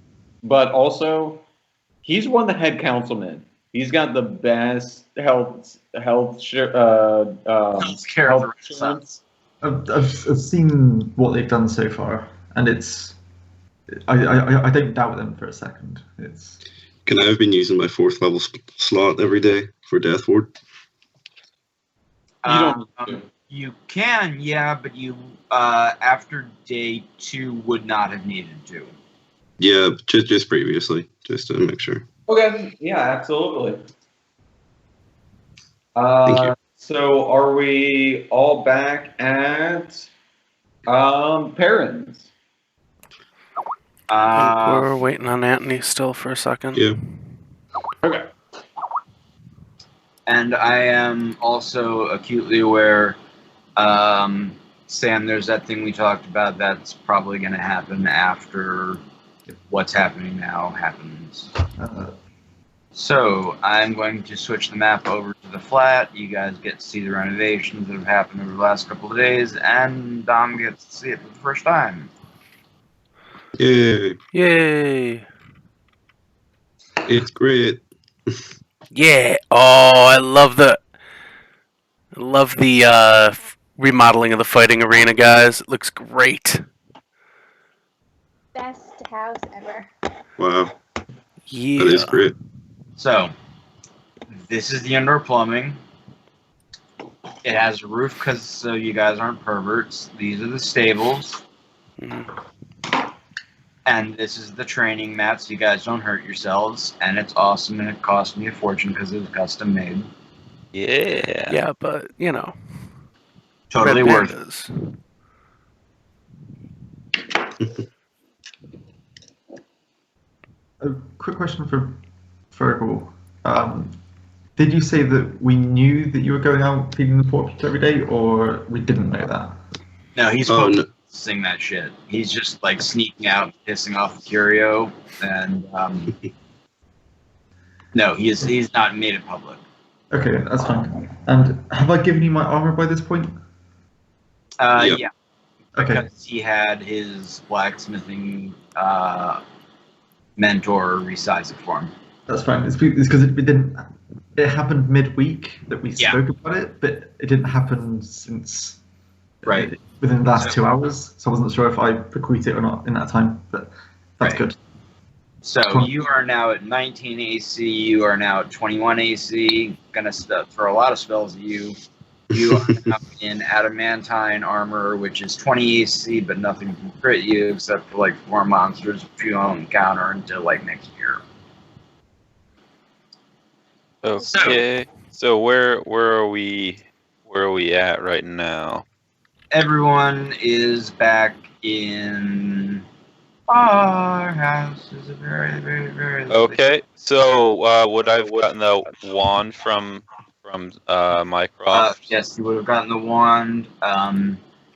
The I say no at the moment. what? No to have given him the wand quite yet. Okay, that's fine. And Your shopping you will do in the morning. Yes. Finn. we can just hand wave my shopping, I guess, but I did want to have that conversation with Aubron. Okay. Hand waved. You have dark vision goggles and rings of evasion. Okay. And ring of evasion. Like, yeah, if you guys want to RP it, that's totally fine. But Great. Do you anticipate that being a doesn't long matter. conversation? With Aubron? Yeah.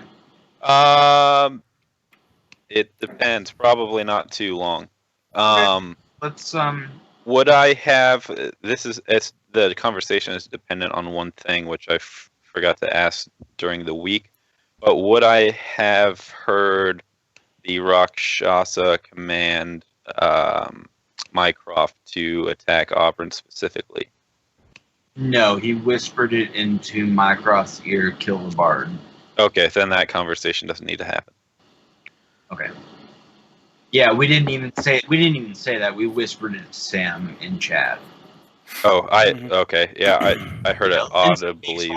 That's why Sam was like, "What? Wait, what?" Oh, you really screwed with Mycroft with me then. I was like, I'm so confused right now. Why are they saying that to me? I was just like, kill the bard. Yeah. It was like, please roll a wisdom save and then kill the bard. And he was like, wait, what the fuck? Okay. So, obviously, people are in places that they were left last week.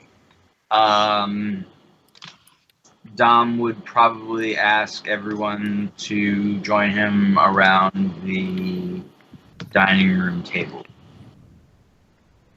Tarjay is running around getting orders from people, asking what they would like for dinner. It's stew and bread, you fuckers. Sushi. Stew and bread sounds great. Okay.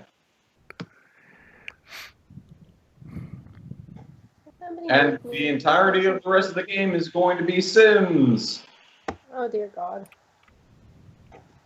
Sushi. Oh, sorry, Laura. Did you get stuck in a Bread pudding. I got stuck somewhere. Yeah, sorry. No I worries. didn't want to dynamically light it because reasons, but I did want to put So I'm sorry, I moved you. Thank you. That's what I wanted. Okay, we are missing Mycroft. He's right in the front. Yeah, by the door. Yep. Moved him. Okay.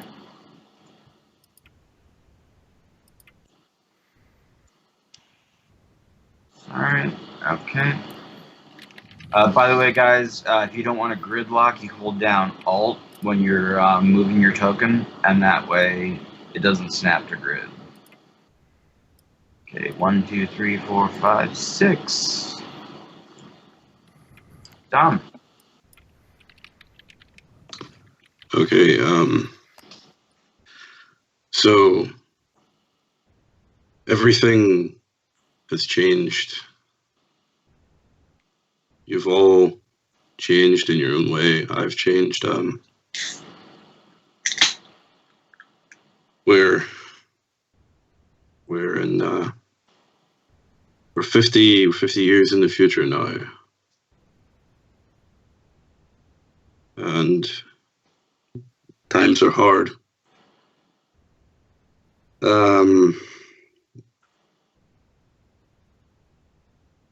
might have all noticed, but sure, that'll be a discussion for later.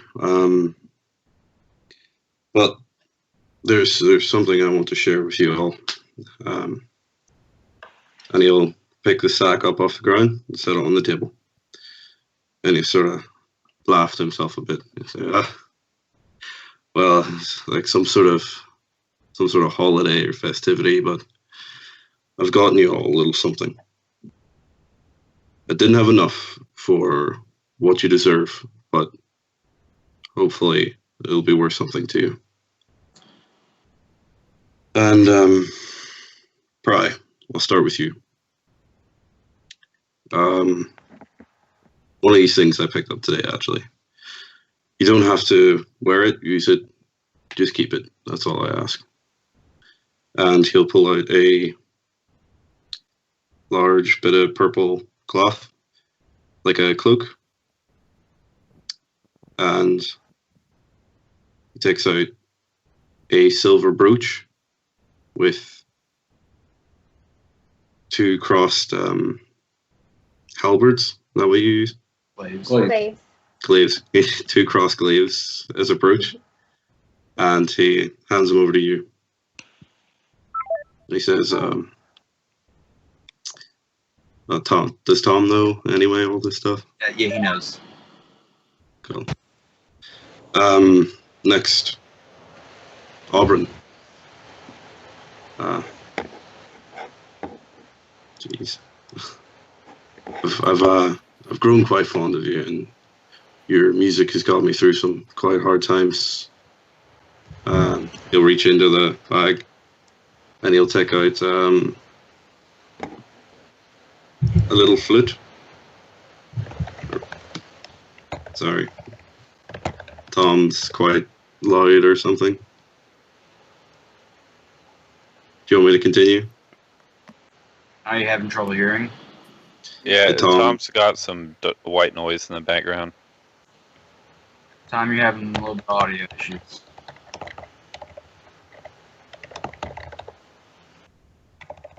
There we go. Nope.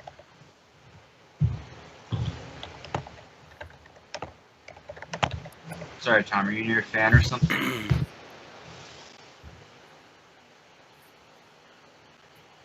Tom? Alright.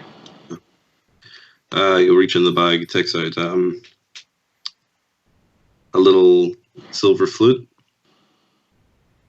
He says, I know you're not too much proficient, but I used to enjoy the sound of the flute whenever I was back home, and thought maybe you could pick it up for me.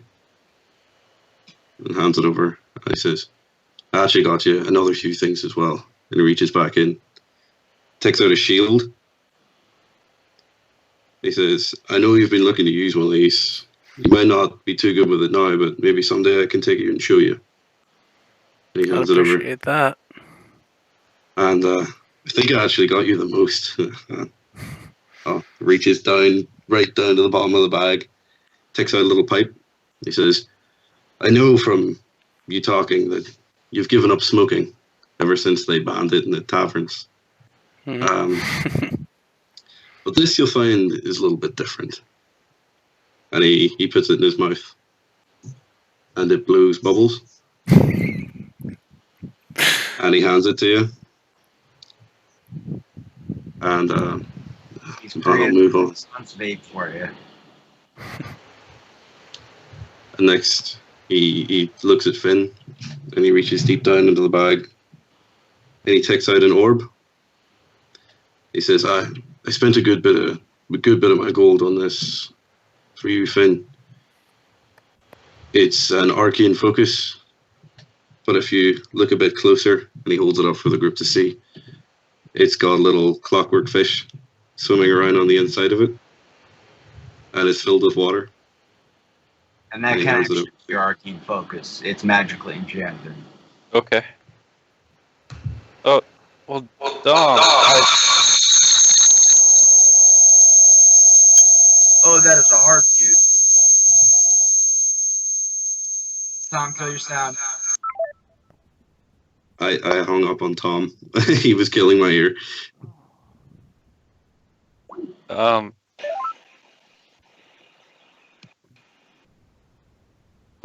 Sorry. Good. That's better. Yeah, that was a horrible time for all my sound and shit to cut out because I've been waiting for the Dom speech for a while. Dom, I love it. I've never gotten a gift before, and this is perfect. Yeah, I'll use it all the time. It's like, I thought you would like it. Maybe someday we'll have that talk about what exactly you can do. But for now, and he reaches into the bag for a second, and he stops, and he looks back up, and he looks at Mycroft. He says, well, my old friend, I looked, and I thought, and I looked, but there was nothing I could ever get that I feel would be good enough for you. I didn't have the gold. But there is one thing. And he reaches behind his neck, and he unclips his holy symbol. And he looks at it, and he says, now, I know you're not one for the gods, but this isn't from Bahamut. This isn't from any god. This is from me. And I hope that when you wear this, even when I'm not with you, just know in some way I still am. And he'll hand it over. And he sits for a minute and thinks, oh yes, I nearly forgot. There's one more thing. One more thing for everyone. And actually, Perrin at the table? He is. Reaches down into the bag and takes out a large painting of all of us. And he says, normally you have to sit and pose for these kind of things, but I was able to create the image with prestidigitation for the artist. Perrin, here, if you'll hang this up wherever you wish. And he'll slide it over. Oh, and one more thing for you, Perrin. And he reaches in and takes out a little silver spice shaker. And he looks at it and he says, now if you'll recall, the first time I ever talked to you was when you were having a little bit of trouble spicing up the meals on the ship. So I just thought this would be perfect. And he hands it over to. He says, if you look on all of your items, there's a little message engraved. And I should have written this down somewhere. Let's see. I think I do. And it's pretty much something along the lines of, to watch over you when I cannot, Dom. That's what it says. start spicing the stew while looking at Tarjay. Oh, and that thing for the whole group. You reach into the bag. Like this curt look, and then just like walks right back into the kitchen. You'll reach back into the bag and start pulling out daggers and set them on the table. And he'll pull out 6 matching daggers.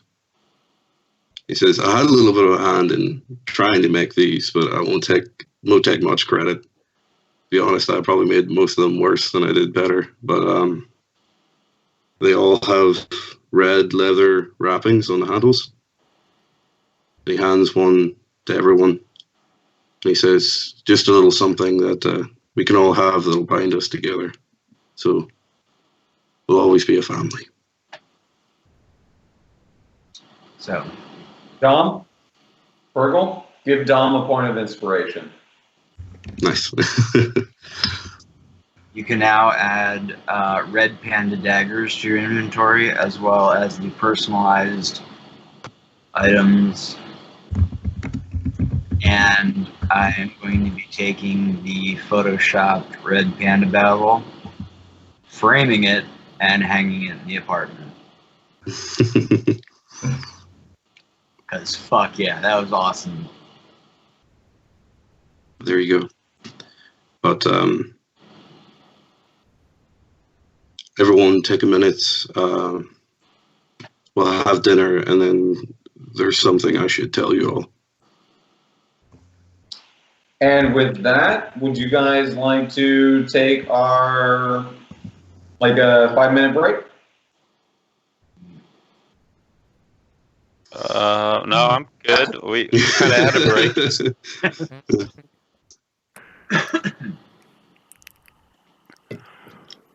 All right, looks like we're steaming through.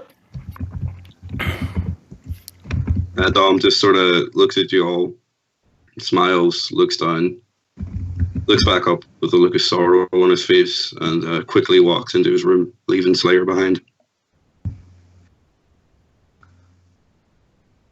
You hear a door slam in the distance.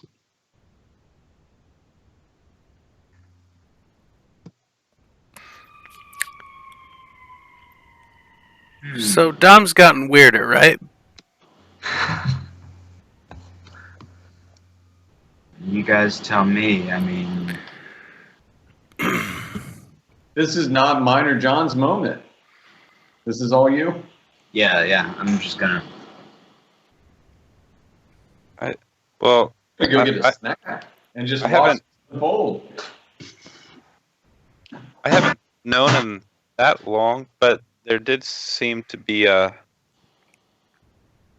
marked change in him when he was kissed on the forehead, and then again when we met with Bahamut. And I don't know. Slayer's mid-ring turns to the color for sorrow. If anyone notices that. Everybody roll a perception check.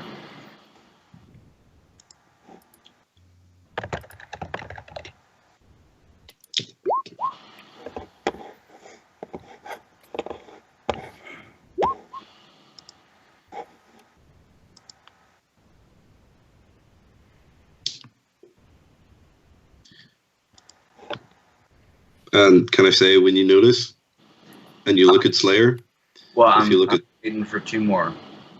I'm 1 more. I'm waiting. I'm choosing not to roll. Choosing because not. I would not be looking for Slayer. Sam. So Shawn, Aubron definitely notices. Okay, Aubron, when you look, you see the color. The Slayer looks up at you, at your face, and it turns to fear, and he hides under the table. What? You alright, little buddy? I haven't bit you yet, and I probably won't in the future. He sort of shakes his head, cowers back, and then scurries across the floor.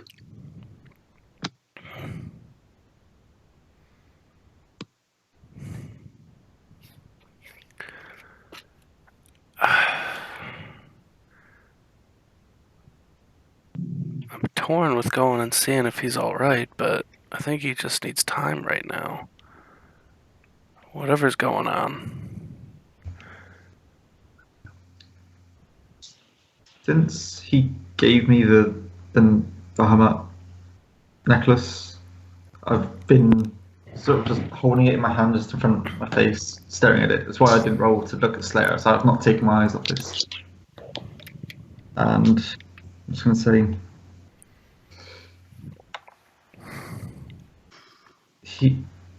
he said, when I'm not with you. I don't think he expects to be with us much longer. A sense that he might fear the worst. I He didn't. senses something bad's going to happen.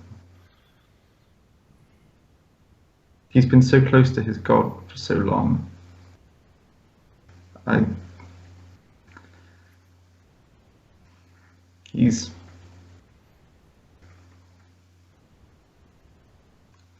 don't think he's changed. I think he's still the same John we knew. I think he feels something different inside him. And I think he feels almost scared. That's it. Still focusing on this necklace. I didn't really want to talk about this with anyone but Dom, but I overheard his conversation with Bahamut that they were talking in Draconic, and I remember him asking Bahamut why he chose Dom, and Bahamut said some things about Dom having a terrible past, but always being a loyal servant, and something about him being dead before. I don't know. He's a very interesting and confusing person to me. You guys know him better than me, but I don't know if this helps you guys decide whether or not he's in peril or not. Like, maybe to himself.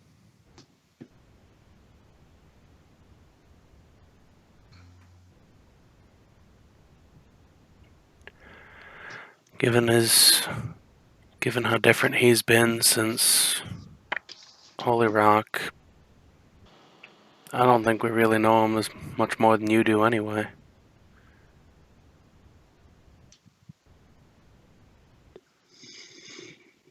I've been meaning to talk with him and try to get understanding or help him, but everything's been so crazy.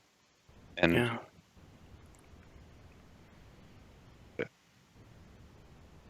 I don't know. Is he coming back? Aubron will hop off his chair and he'll start heading over to Dom's room to go knock on the door. You hear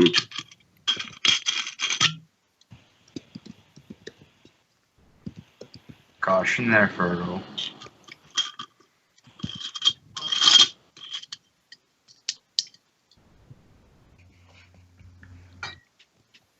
well, that was just for RP purposes.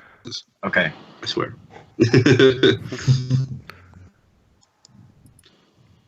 You knock on the door. When you approach the door, yep. Slayer's outside, scraping at the door, trying to get in. The door's locked. Bang on the door. Dom, you in there? Yeah. I just need time. Let me know when you're all ready. Alright, man. I'll give him a few minutes. I'll walk back and say he's. Tell them. Sorry, go ahead. Tell. No, nothing. It's all right.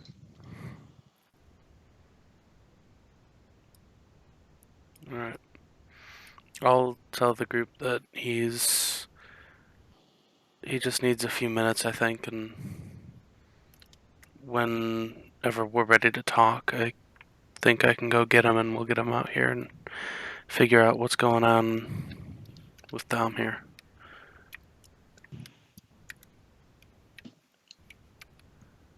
And an old-fashioned, if you will, Tajay.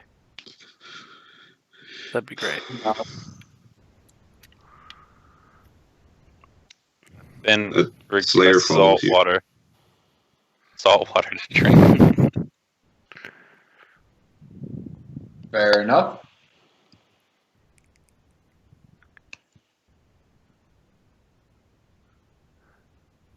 Do I say, is everybody pretty much done eating? Because I can just go get him, I think. Is this evening now? Yeah. So, Mycroft's incredibly tired and kind of like running on fumes to get through the last 30, 60 minutes, however long he's been sat at the table for, so he's beginning to nod off in his chair. I'm gonna go get Dom. I'll go over, knock on the door again. Hey man, we're ready for you. Okay.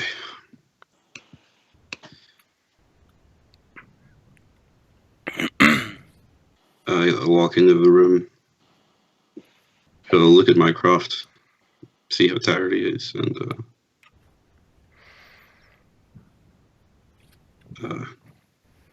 I can help with that.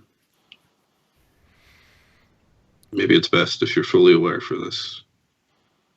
And he'll use enhance ability, bear's endurance, just to help keep you awake.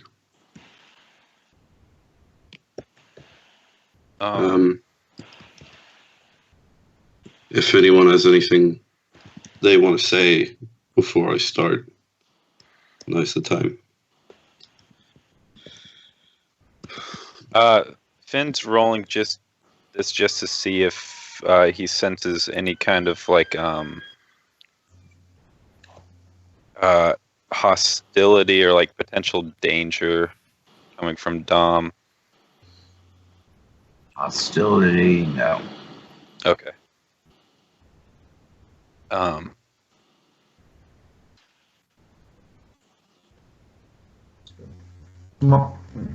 forgot to him and say, Domivatus, since I first met you back on the boat, what seems like such a long time ago, you were joyous, kind, lively, lovely person who has grown to be one of the greatest friends I've ever had.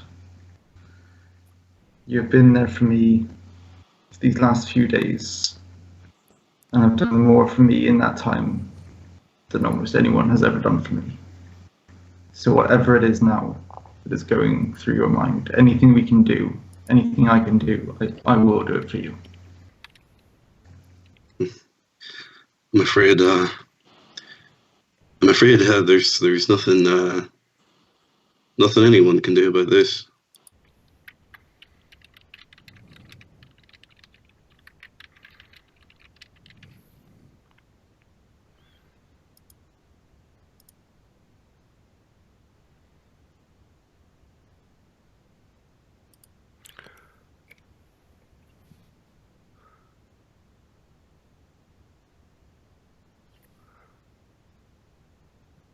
Oh, not this shit again. Oh, man.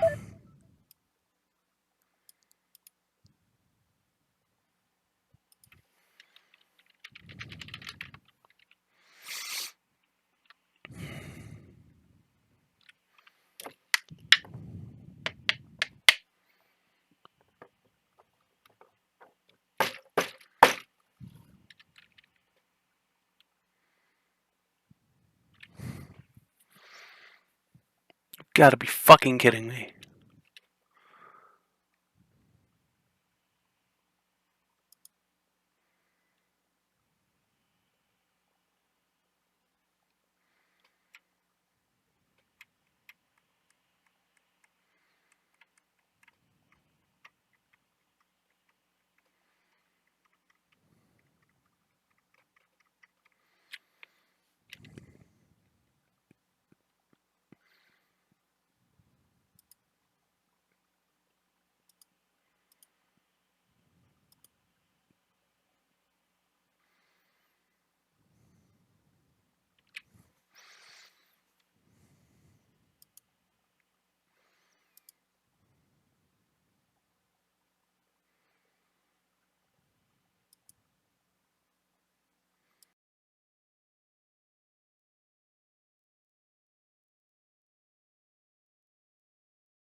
And my uncle has it now, but whenever my uncle passes away, it goes to me. Nice. They've been banned here for the last 100 years or something. Yeah. Because they're mostly stab Protestants, so. Yeah. That's pretty much it. Yeah. We didn't do anything without you. Oh gosh, I got it at you were talking to Mycroft and then I dropped. Okay, so I think just waiting for Pry and Aubron to say anything if they wish. If not, then it could be time. I'll say something real quick. I'll look over at Dom and just be... Dom, whatever's changed, whatever's happened, I only wish to judge you as I know you. So if there's something that you want to get off your chest here that you want to tell us, I can't say that I think any less of you. Let's hope so. Right. Anything you want to say?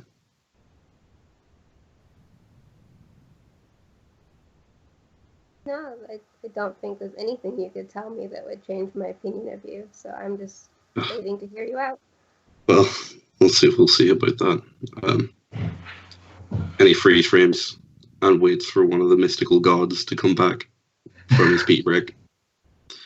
I think he said he was taking his phone and had audio. Yeah, he has audio. He just can't see anything. That's why we had the... That's why we had the... Yeah. All right. So, let's see. Do you want me to start while he's away? Are you talking about me? I'm here. Yeah, okay. I'll start if you're fine with that. Yep, absolutely. Okay.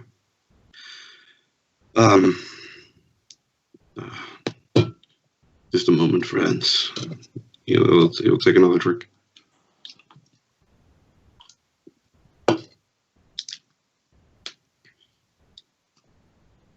By the way, I'm fangirling right now. Like, I've been waiting for this moment. Since day one.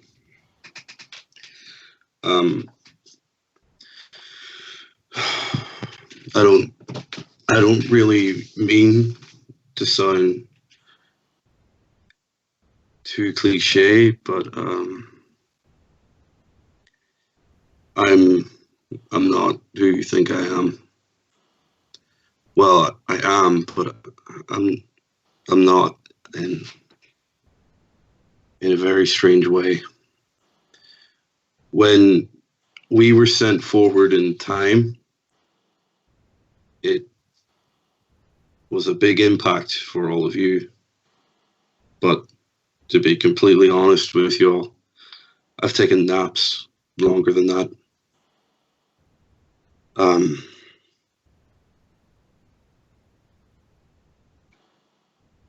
Some of you may recall the vision you've seen about the last land.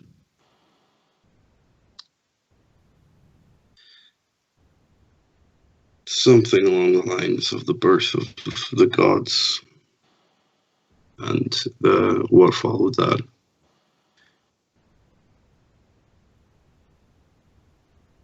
That wasn't so much a vision as what some of it was my own memory.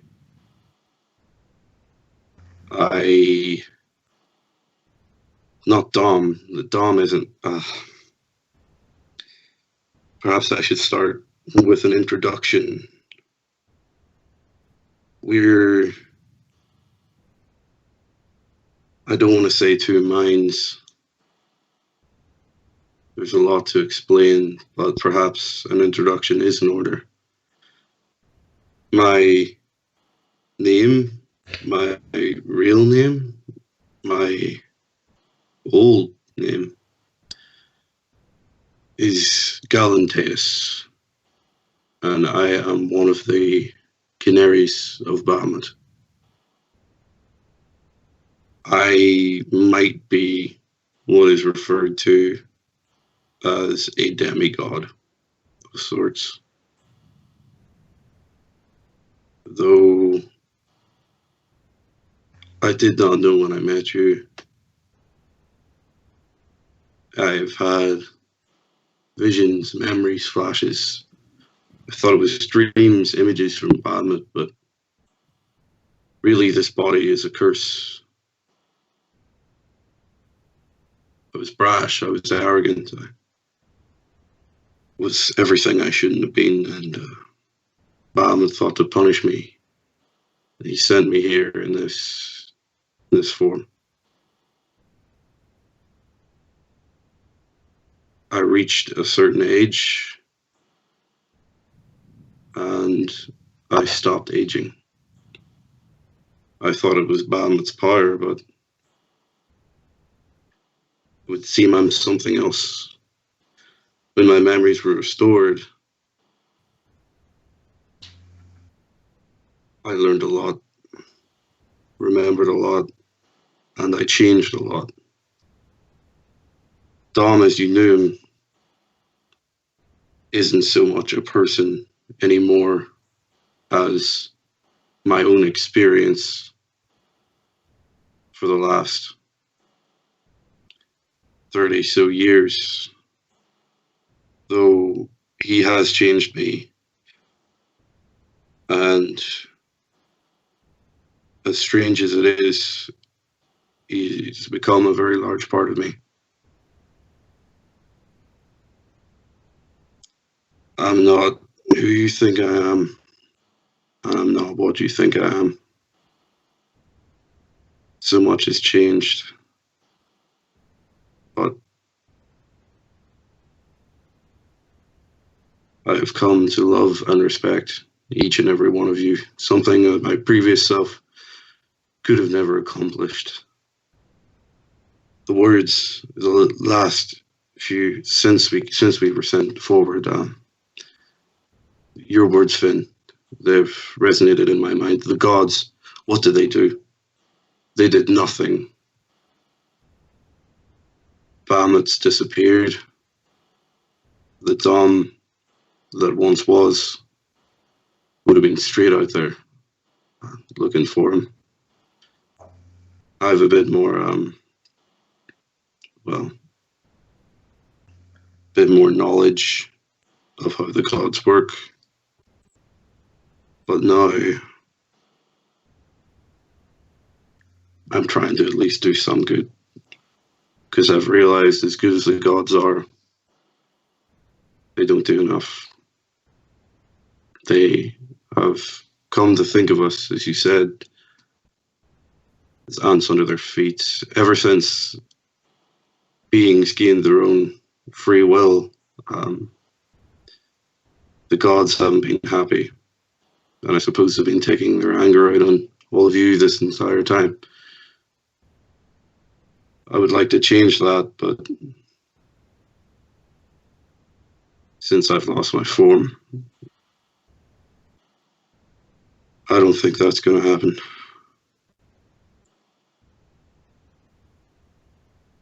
I don't know how you've all reacted.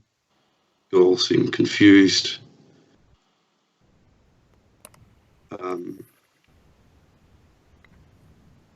I just hope that you can all find some sort of way to forgive me for not being honest, to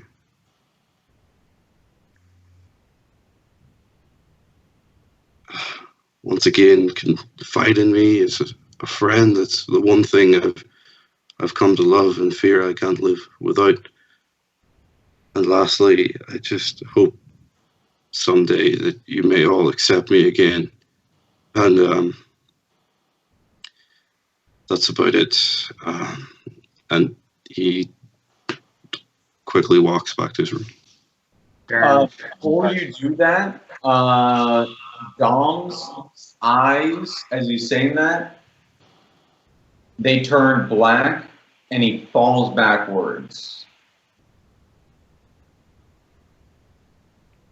I would dive and catch him. Yeah, Perrin would.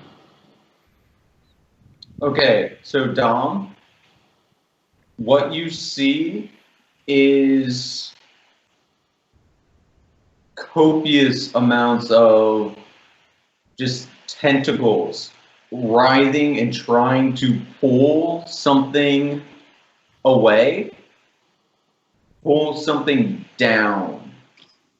And you start to realize we established this earlier. What color are Bahamut's eyes? Platinum. His eyes? Okay. So you see an eye open, and it looks like sort of a cat's eye with the pupil kind of like a like a pickle spear shape.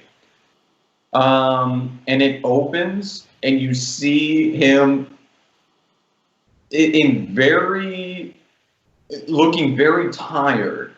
He pushes himself up, and he just like grabs them and starts ripping them from him, and he just rips them asunder. And Dom, in your head, you hear this like dragon roar. Feel that it's been quite a while, but Bahamut has slumbered and regained his strength, and your eyes turn back to normal, and you're being held by Perrin and Mycroft. He no longer sleeps, so neither should I. And I stand up, pushing it off, and head into my room. I'll grapple you if I have to. I'm grabbing you back.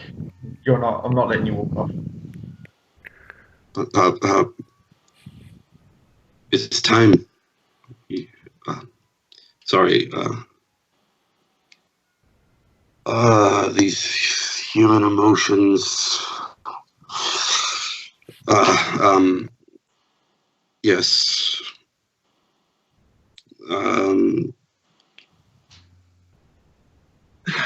I take it you probably all have something to say. But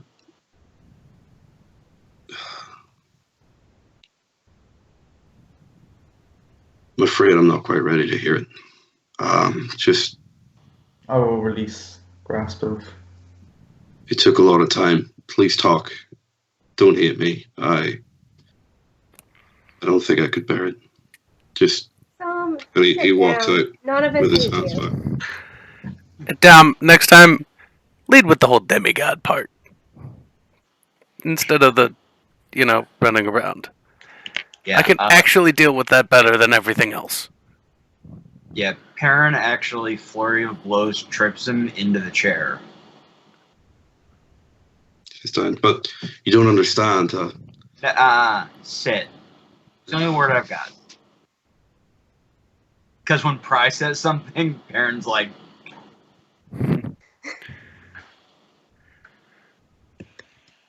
Dom, nothing has changed. You are what you are. And what that is my friend.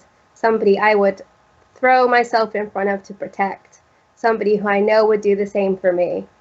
That's it. That's all I need to know. She goes back to her drink. He looks to the rest of you. Dom, we all have... We've all lived a life. Maybe not like yours. Much longer than others. I know not like yours, but we've all had time to make mistakes, and we have regrets, and we have things that we haven't come to terms with yet. But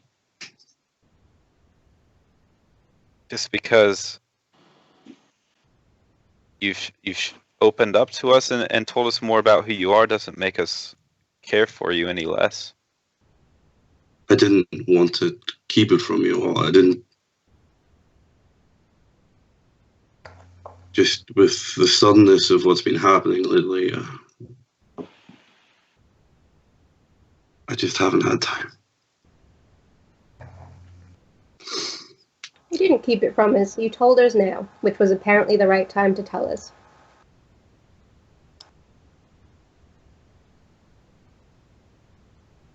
And you'll look to Aubron. Funny thing, I've got a confession to tell you guys as well. I'm actually a demigod too, so the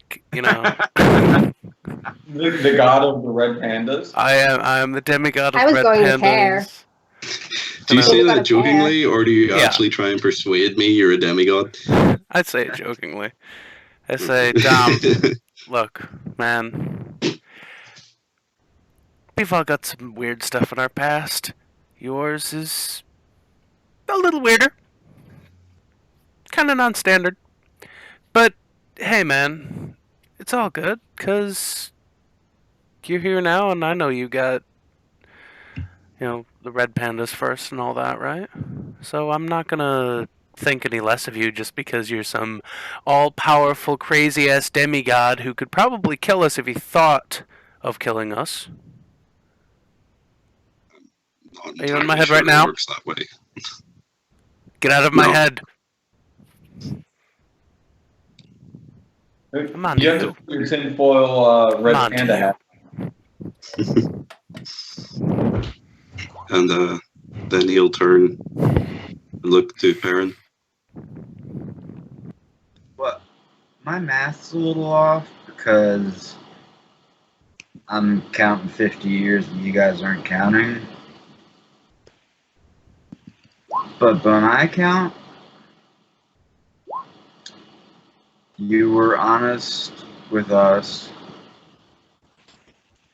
for 6 months. I abandoned you guys. So 4 months for me.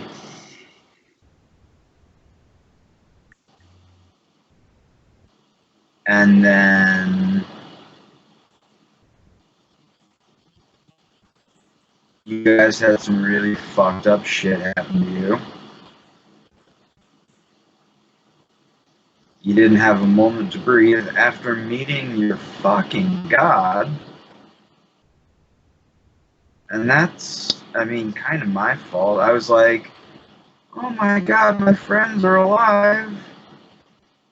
Hey, move into my place. Oh, here's a whole bunch of shit to do.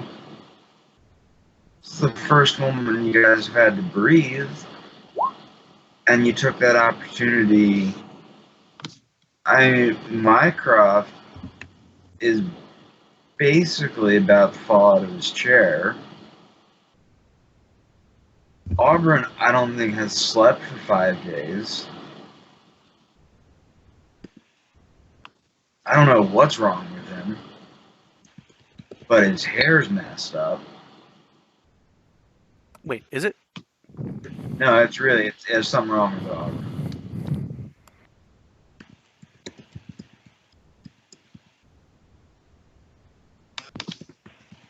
Now, I've done some reading because I have a wisdom score of 20.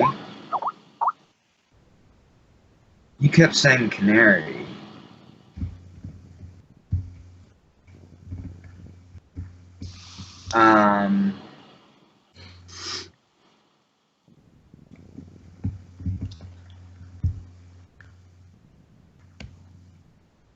And demigod.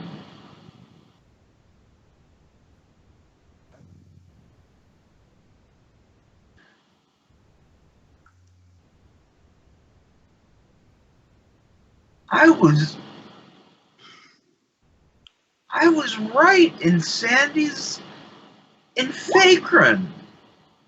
You're a fucking ancient dragon. You were indeed, my friend.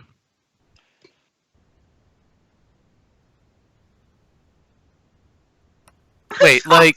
Hi!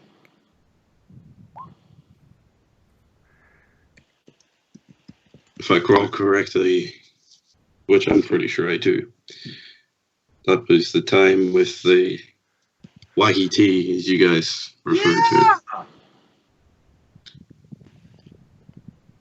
I believe you called me Golden Eyes. I thought I was high! Apparently not.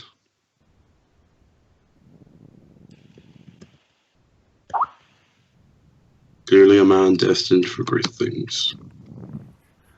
No. I'm not even a man. I'm an elf. And what am I? A good friend. A loyal companion.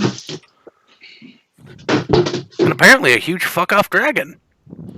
Not anymore, my friend. No. You're a healer.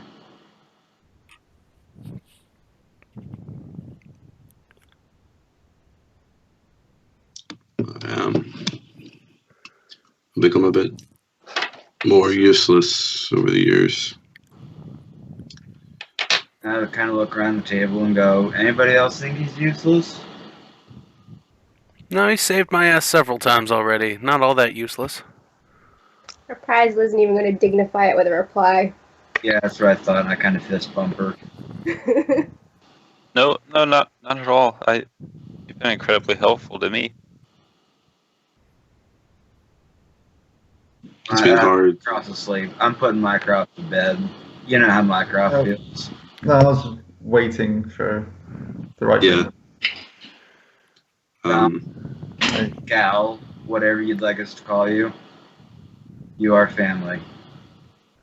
Well, I've been dumb to you all this time. Would you like to If it's all right with you, I'd rather stay dumb. Then you are Dom, and you are family. As DM's note, I'm very glad that you're not going to try to call you by anything but Dom. You can call me this or this, whatever you prefer. And I'll look to Mycroft. So ever since you gave Mycroft the necklace, he's barely took his eyes off it. Even when he was talking to the group, he was still looking at it in the eyes, like almost the entire time. And then after someone said, like, anyone else think he's useless? I was going to say, never thought you were useless, but I didn't think you were so foolish. So foolish to think that we would change our opinion of you based on this. You're holding this inside. This was tearing you apart. The fact that you couldn't tell us. But that is the most foolish thing I've ever heard. You're a brother to me. And then with that, he's going to just take it and then put the necklace around his neck and say, "You'll always be close to my heart, Dom."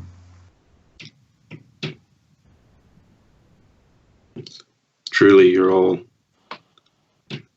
better friends and greater allies than even the great golden canaries ever were.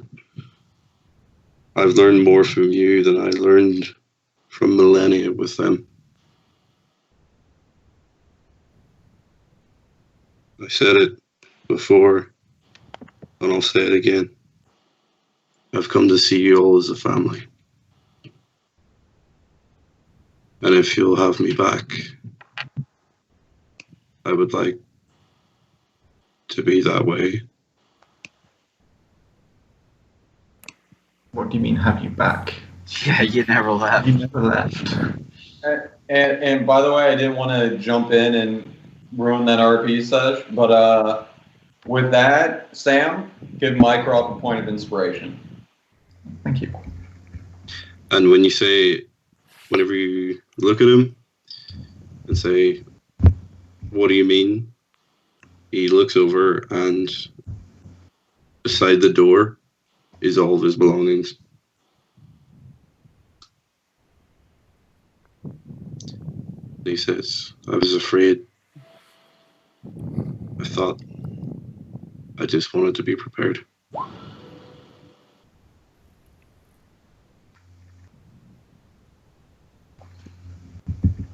I kind of signal to Aubron and Pry to help him get his belongings back, and I kind of loop an arm under Mycroft and take him to bed. Come home, I said to Dom. I will.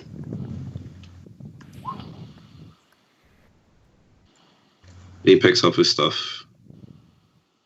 He sets it down closer to the table.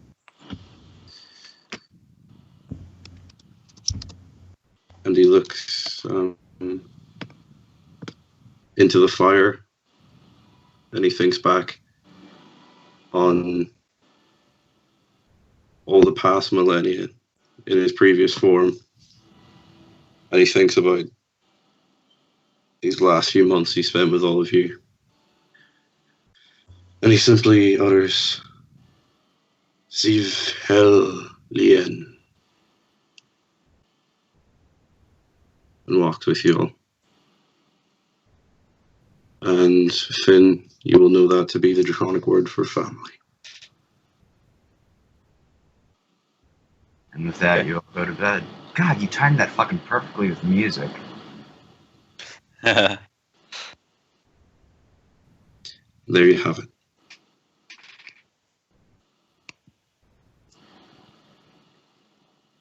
So are we asleep now? You're all asleep. Do some DMs. Go ahead, Jim. Or John? What the hell? Who's Jim? That's my DM for my Sunday game. Yeah, Finn, you are in. Oh, and I was typing Finn when I was trying to say John. So I think I just combined the two. Because Jim's an NPC in this game. But yeah, that's Gerald's brother. Gerald's. Gerald.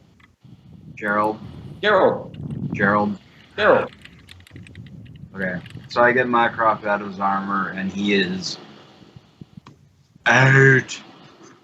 He is so out, he's Canadian. Out. Aubron. Again. Fire. Torture. Horrific nightmares. Fuck, that was supposed to be a whisper. Roll 20. Why do it on Skype, Tom?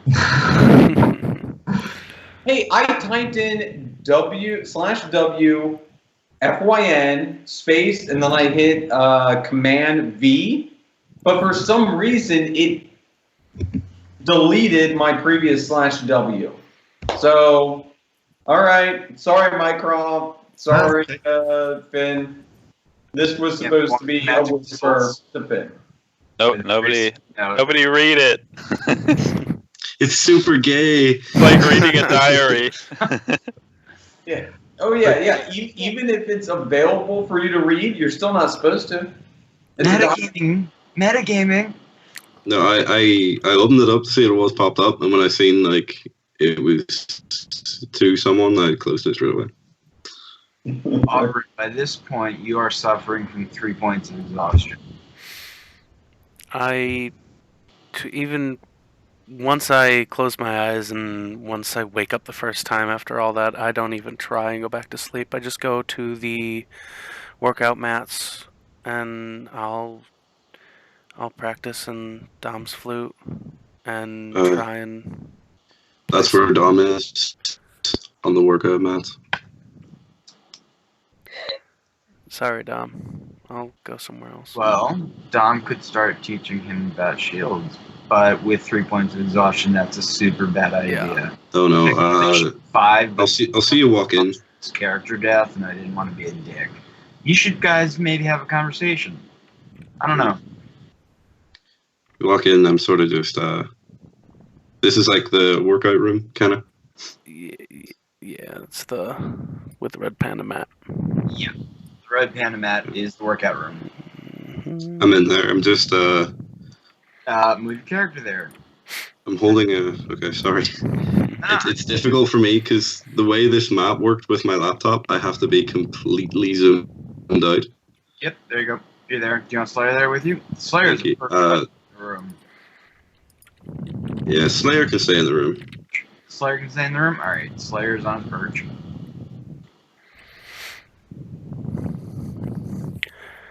Hey, Dom. I haven't been sleeping well, that's all. So I was just gonna walk in, play the flute a little bit. Dom's actually holding a torch, and he's just wearing trousers, no top, no shoes, and he's just straight up holding a torch, and one of his arms is held out, and he doesn't see you come in, and he's holding the torch under his hand. Dom, you good, buddy? Yeah, I'm all good. I'm all good. And he puts the torch. Is there like holders for it? Not in the workout room. No. Okay. He'll prestidigitation it out and set a time. Get some water. Prestidigitation, why not? Okay. And keeping the drinking water clean. Says a few words quietly, holding over his hand. Yeah, Aubron. Sorry, I'll leave. And he goes to walk past you. Hold on. You notice now all of these gold dragon tattoos covering his upper half that you haven't quite seen fully like this before. First off, your ink is badass. Second, should I ask what you were doing? What do you mean? Never mind. I was gonna be Just practicing the flute and everything, because I just haven't been able to sleep. So this is an hour of the night that it is kind of peculiar to... Okay, like, Dom, you being awake right now, that's kind of peculiar, but you have your own reasons. I want you to roll a medicine check. Not yet. Okay, sorry. It's peculiar for Domivatus. It is downright odd for Aubron to be up. That's what I was getting to. Right. So, Dom, roll an investigation check. Sorry, insight. Okay. I gotta get to the medicine check. Okay.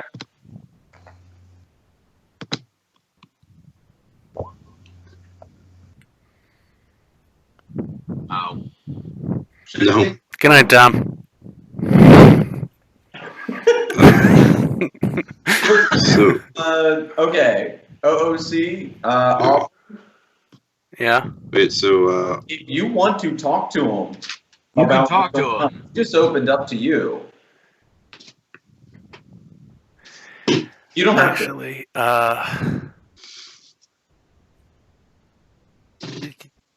did you have nightmares before you remembered everything?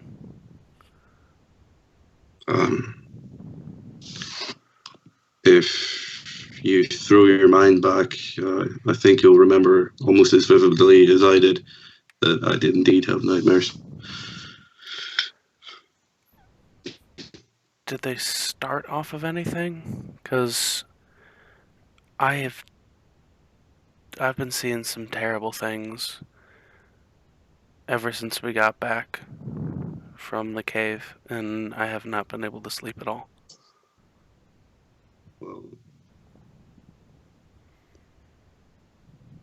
Well, take a seat.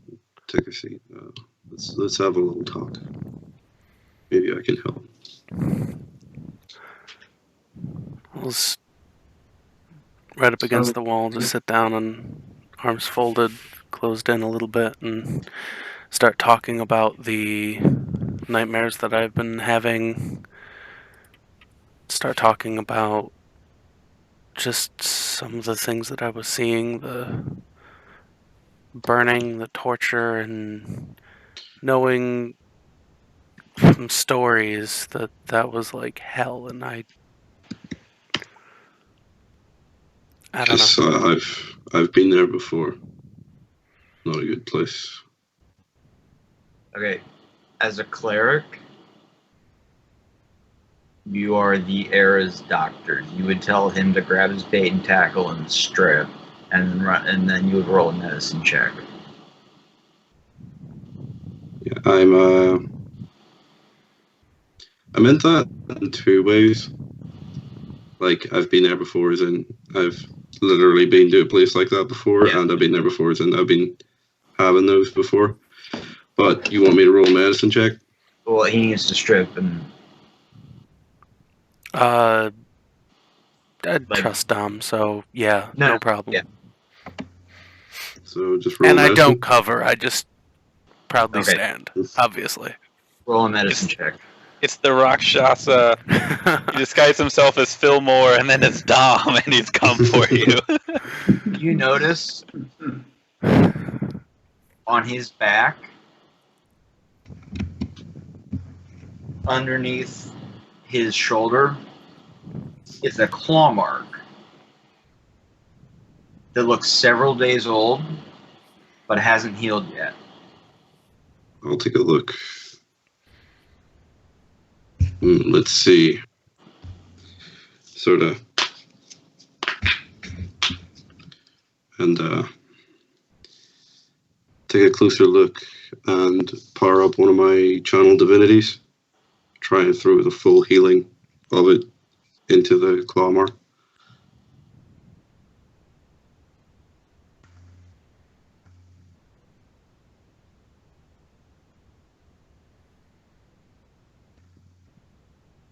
Okay.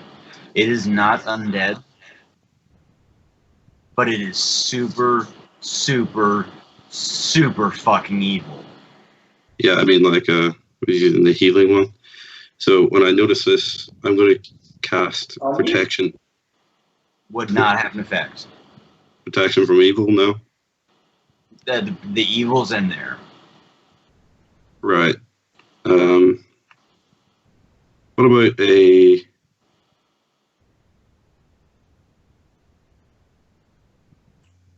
Well, John, if you agree, I think I can give him a little bit from that medicine check. Sure.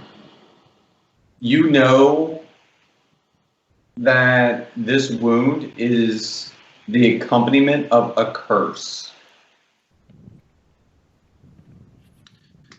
So I guess remove curse would be a good spell to use. That would be a good spell to use. Yeah, or not. Invisible, or whatever you feel like. Yeah, whatever the fuck. We're not going to tell you what to do. Yeah, I was just really. But because did you take the levels of ranger? Yeah, Okay, so let's give remove curse a try. Okay, so you cast remove curse. Mm-hmm. The wound heals. You will be docked because of the time of night it is. You will be docked a 3rd level spell. Sure. The next day. It's no problem. But Aubron Hmm? and Dom, with the exception of that 3rd level spell, you will both get a full night's rest. Okay. You immediately start feeling better. You were the only person to take a melee attack from the Rakshasa. And the side effect of a Rakshasa attack is you are cursed. Oh, damn, Dom, what did you do? Oh, that feels awesome. Oh. It appears you were cursed, my little friend. Oh. Ooh. I'm so fucking tired. Yeah, but thank you. Really feel those 5 nights without sleep. The 3 points of exhaustion, which will take 3 days to get rid of. So I go down to 2 at the end of this long rest, or I stay at 3? What do I? Okay. You go down to 2, and then 1, and then 0. Yay, spell slots. So I'll help you back. Help you back to bed. Say, time for rest.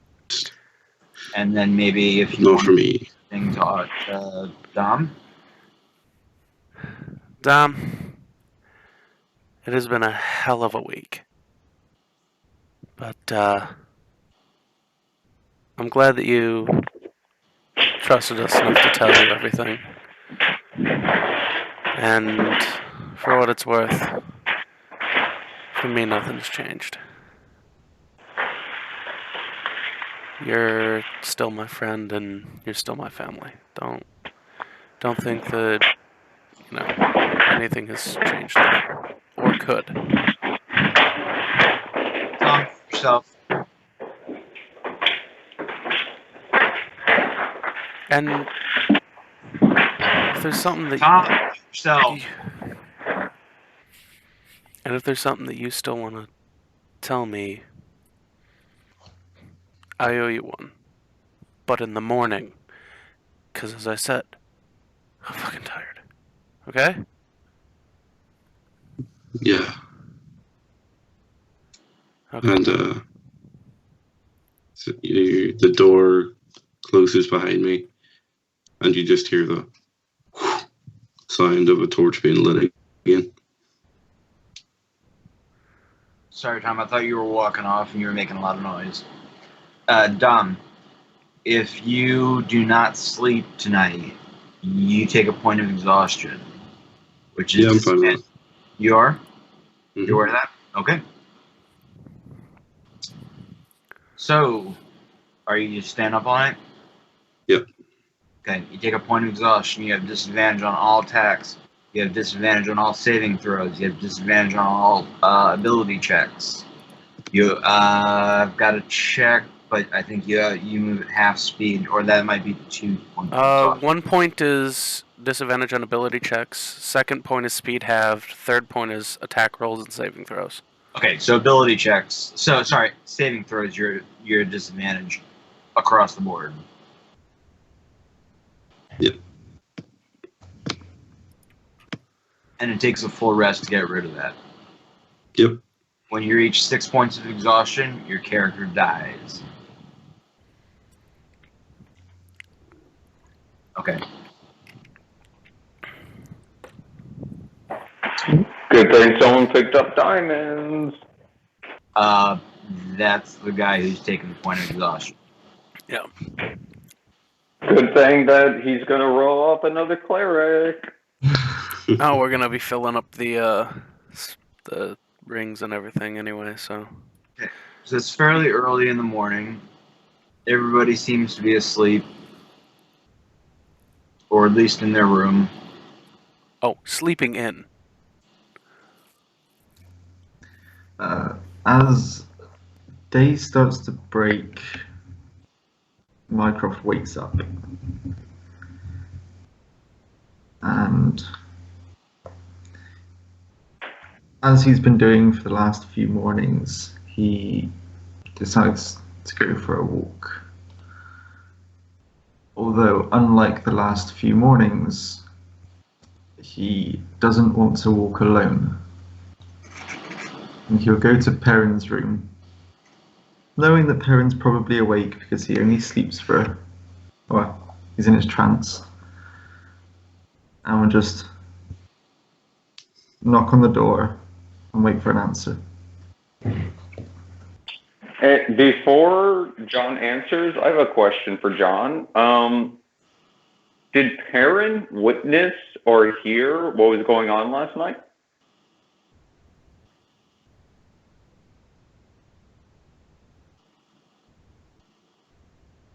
That's an excellent question. For the sake of metagaming and not inserting myself too much into the narrative, I'm going to say no. He was there for everything with Dom, but not the Dom Aubron stuff. Cool. So yeah, I'd be a little groggy, but good morning, Mycroft. Come in and sit. I will go in and sit down. Bloop. I have a pillow for you. What a lovely pillow. Perrin, you were not around for venture into the cave to rescue my father. What have you heard of that time? Actually, nothing. Other than that you brought him back and that he was on the verge of death. There's more to that story than just killing a few beasts on the way to finding my father. There was something in there. It was what felt to me like the embodiment of evil. And that evil masked itself to me as my father. Wow. What was it? Was it shapeshifter? I believe it's called a Rakshasa. Wow, a devil. They're from the Nine Hells. It not only terrified me, but it controlled me. It forced me to attack Aubron. And I was helpless against it. For a brief moment of my existence, I was unable to help those who I love. And instead I turned on them. And I cannot let that happen again.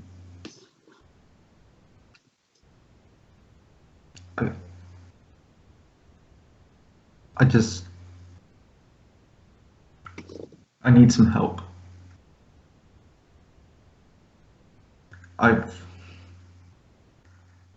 I've heard of some magical items. Oh, I'm not one to want this usually. I would want to be able to fight this myself, but I know what we're up against, and I cannot let this weakness get hold of me again.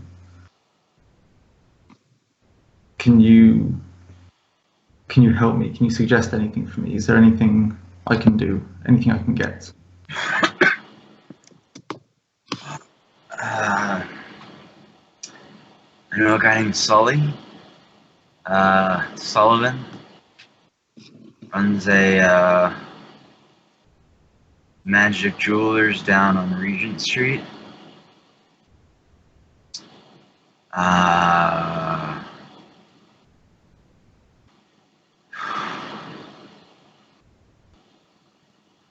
think what you're looking for is some kind of ring of mind shielding. It's At this point, anything that would help. I could turn you into a wood elf. I can't actually be charmed. But I like you the way you are. So let's go with the ring. How about that? That sounds wonderful. It's early. He might not be open, but there's a kid who hangs out around here. If I give him a couple of gold and tell him to run ahead to the shop. And, yeah. Let's duck out. Maybe we can go down to the docks and just go for a walk, because you might have to, some of this stuff, well, you remember when I got this cloak, when we raided Cookie's stash. Some of this shit you gotta attune to. I don't know whether this ring is one of those things, but, or even if this ring does what it wants it to, but, yeah, let's duck out.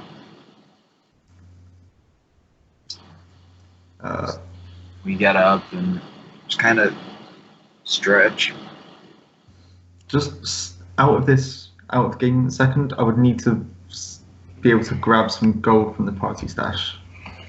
Yeah. There is, if anybody was wondering, a safe right here. Okay. That all of you, but I would not know the combination to. That has, because of the bag of holding's weight limitation, the majority of your money in it. I will. So from that, I will. Okay. So back in the game, this ring you speak of, how much would it cost me?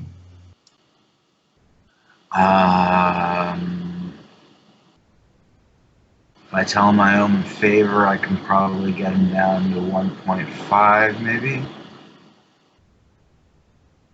Okay. I'll go to the safe and take 1,000 gold. Okay, I can cover the rest. No, that's fine. I have. No, it'll be a loan. I know that you don't like debts, and I know you don't like favors, so it'll be a loan. Because I know you prefer that to a favor. I will pay you back. I know you will. Come on, let's go. And then, yep, and we leave. Morning, Dom. Real quick, Mycroft, did you mention anything about the tentacles that erupted? No. Would you like to? No. Okay.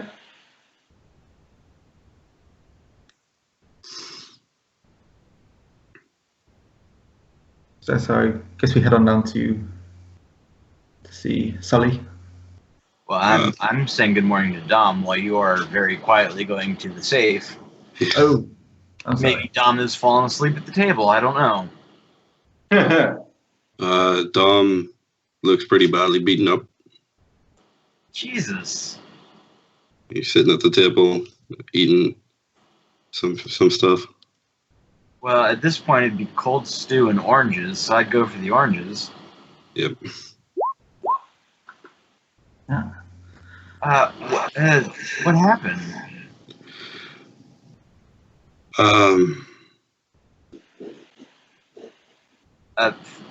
Anthony, for storytelling purposes, I've asked you not to. Oh, okay, fair enough. Just this morning. Yep. What happened to you?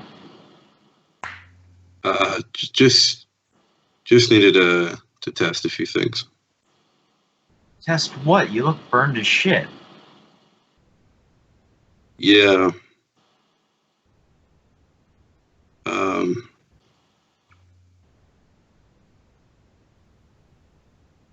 Did you do this to yourself?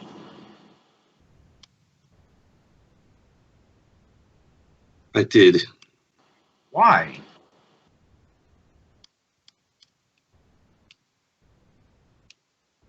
Well,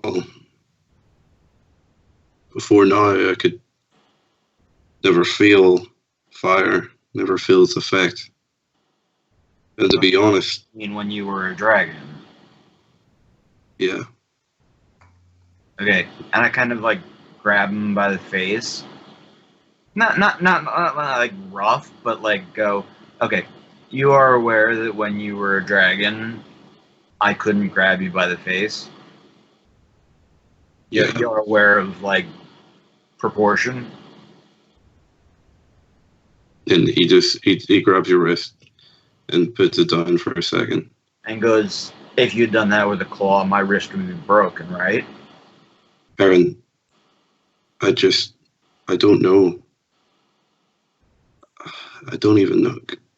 Perrin, can I die? Yeah. I mean, I don't age. What happens?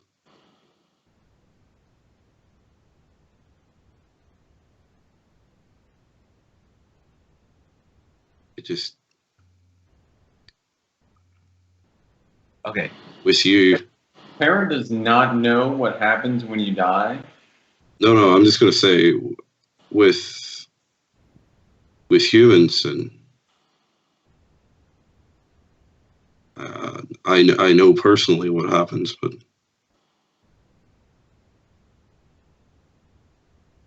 I don't know. I've had a tough few days, needed to work some things out. Dom, It won't happen again. do you understand the difference? Fuck.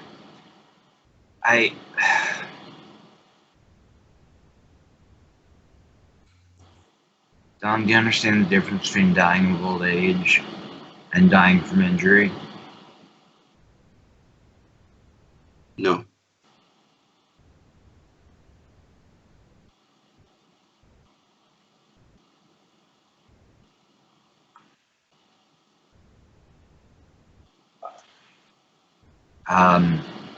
Can you promise not to do this?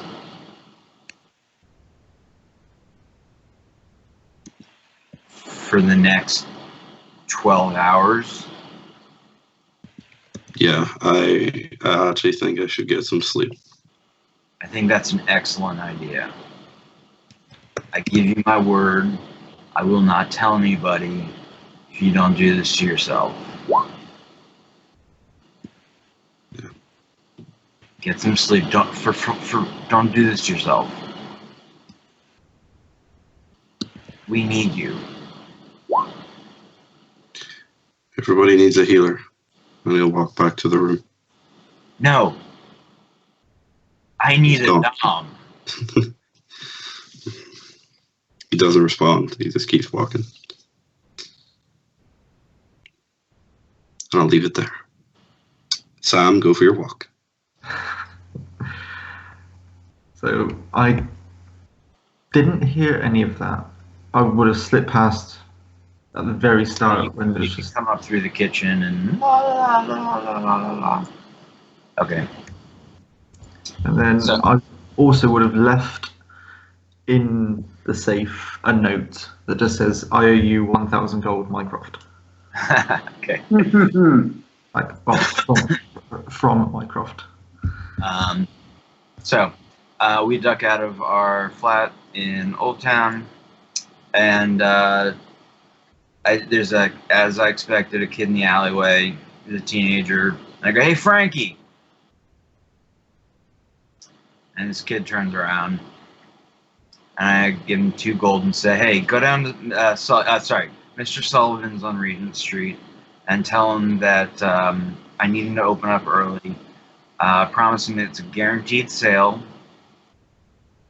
and he's going to owe Perrin, that Perrin is going to owe him a favor, okay? Okay? All right. Great. Yes, sir.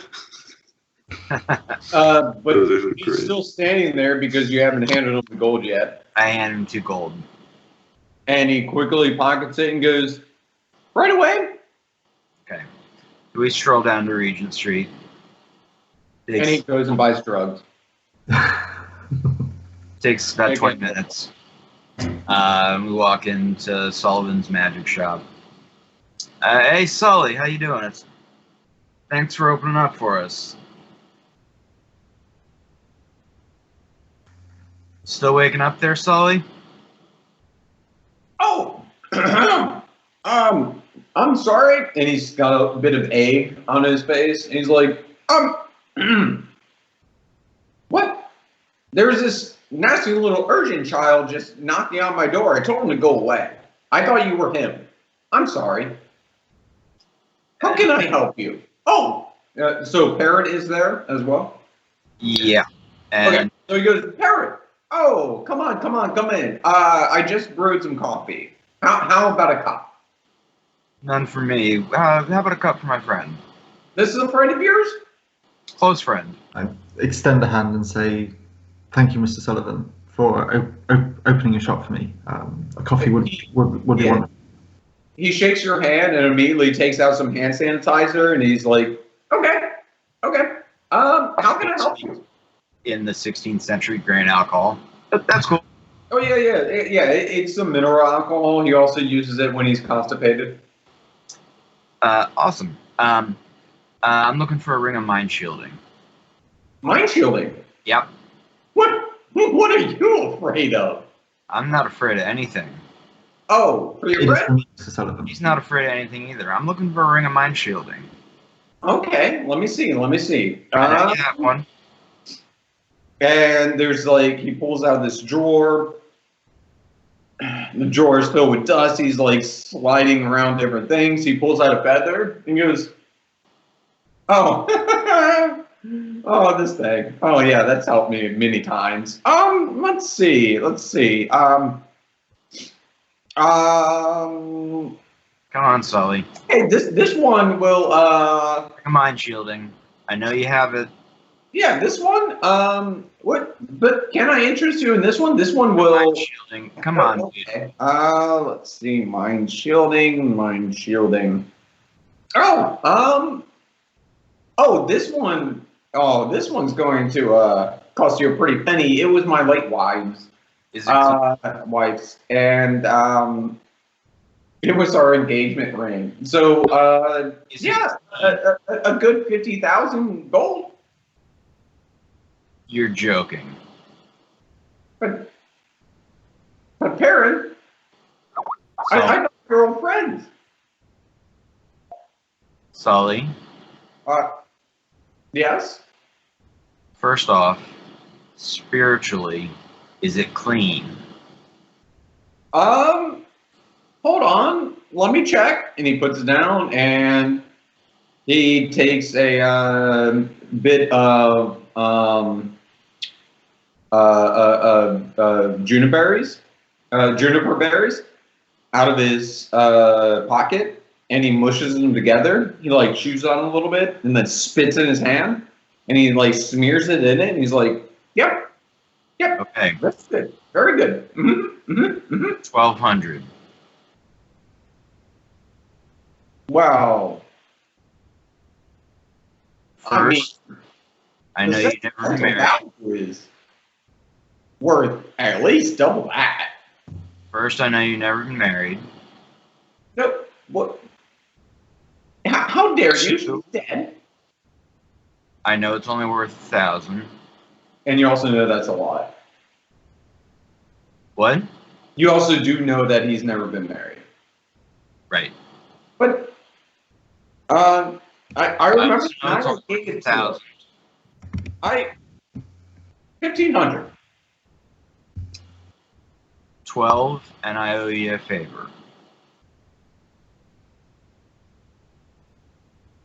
I'll tell you what. There's a little problem that you can help me with.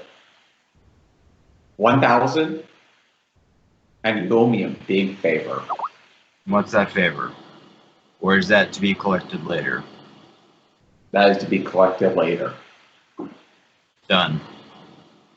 Okay, so you have a juniper and Clean it. a covered ring that he puts on the table.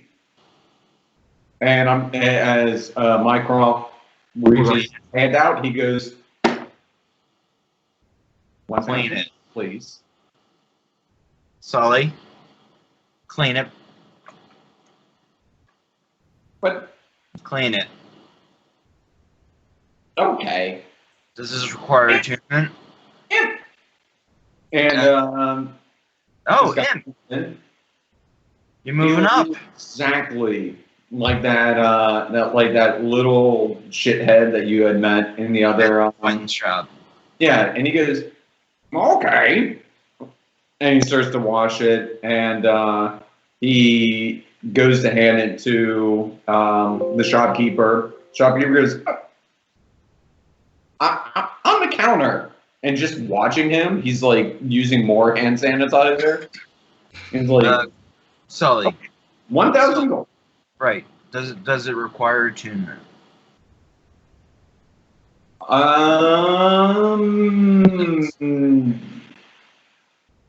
Yes. Yeah, it does. But that should just be a short rest. Yeah. No. Yeah, I agree. I just. Okay. He goes, all right. Let me see the gold. I put 1,000 gold on in his hand. And he graciously accepts it. He like shakes the bag. Okay. Very well. Perrin, always a pleasure. We'll talk soon. I look forward to it, Sully. Thanks for opening up early for us. And he's already packed his eggs. Mycroft, kind of discreetly say, I'm assuming that the reason that you came to me about this discreetly was the invisibility property of it regarding attunement. So, I was hoping you could help with that. Yeah. How about, let's go down to the old waterfront. I'll tell you a story. We'll just sit on the old dock, where the old wharf used to be. It's now the shipyards. That sounds Is like. anyone else awake right now? They would be waking up. Fuck yeah. no. Well, yeah. Aubron's sleeping like the dead. And, Dom's sleeping as well. Finn's a little antsy, but Anthony's being kind enough to let me tell the story. Shawn will probably be getting up at the same time. So we walk over to here, which both Perrin and Mycroft would know in the pre-time jump days was the Fisherman's Wharf, which is now here. And so we kind of just sit down here. And he puts the ring on, and I go, do you mind if I tell you a story, or do you want quiet while you put the ring on? I would love to hear a story. This is where I met my wife.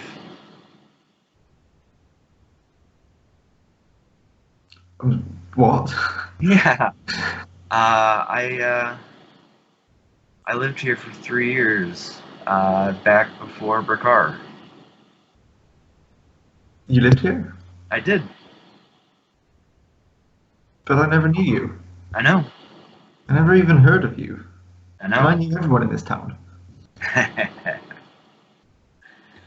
I do not believe that you managed to evade me that entire time. I lived a simple life. I was a wood carver. I grew up in a forest near Ethelbrook.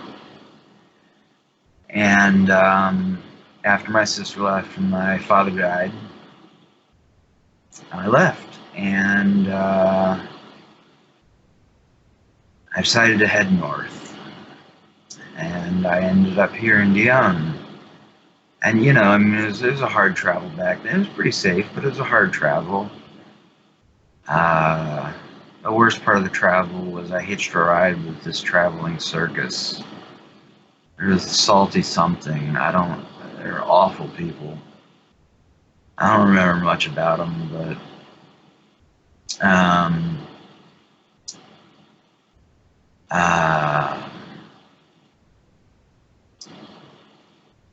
I arrived in town and was famished. And this used to be the old fisherman's wharf, and they would sell fish. It was like the day's catch. And there was this beautiful red-headed girl. She had curly red hair. And her father was a fisherman, and she would sell the day's catch, and she would cook it right there for you. So I walked down, and I said, well, what's good? And she said, well, I like the fatty tuna. And so I said, well, I have the fatty tuna. And so she poured a little oil over the pan and the coals, and I ate her, and she put it on a little parchment, and I had it, and I munched on it as I wandered off. And I came back the next day, and I said, oh, I'll have the fatty tuna. I did that every day for 2 weeks. And on the 15th day, she said, well, why don't you order anything else? I said, because I hate fish. And she laughed and blushed. And when she blushed, she had freckles. And I was done. And so we started seeing each other. And I asked her to marry me. And I was, but she said yes. And we were married for 2 years. I made furniture because I was really good with carving wood. And she was pregnant. And I was taking her home to meet my tribe. And you remember that morning in Fergal? We woke up and Aubron was in the shed. And Stable. And there were those shadows and the tentacles, and our traveling party was attacked by those. I remember. And they killed her. And I buried two that day. And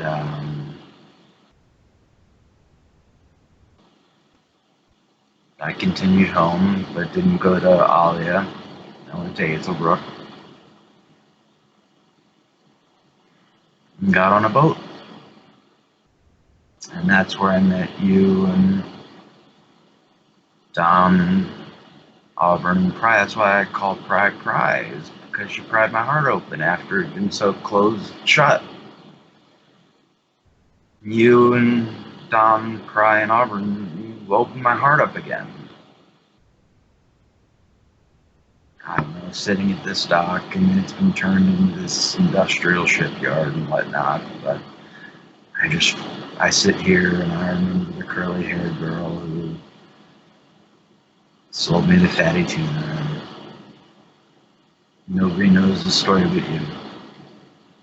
And nobody will know about that ring with me, so it just seemed like a fair trade. But that's... Yes.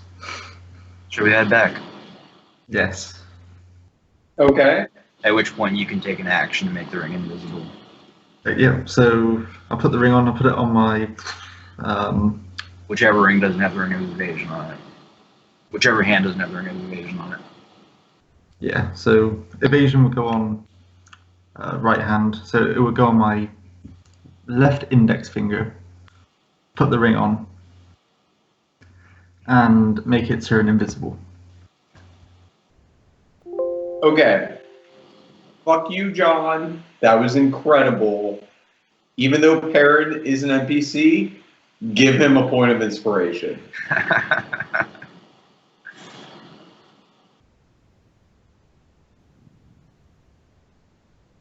Is everyone back home? So we're back home. So you hear like this, like...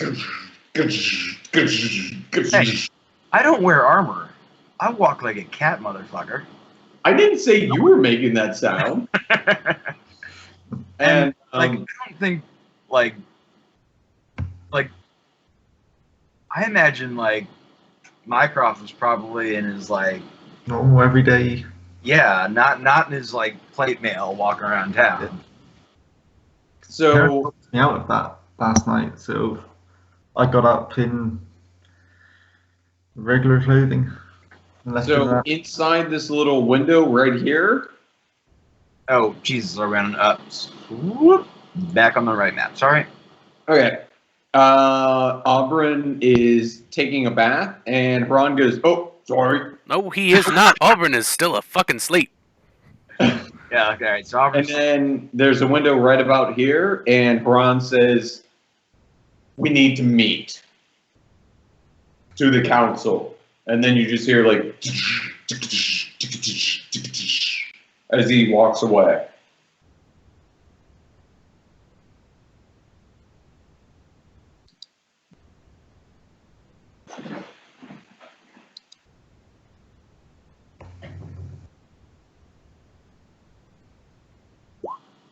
Aubron did not wake up from all that.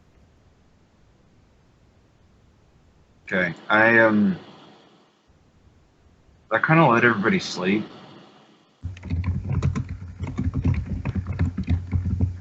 And I asked Tarjay to kind of make lunch for everybody, figuring that we'll do a late lunch and then...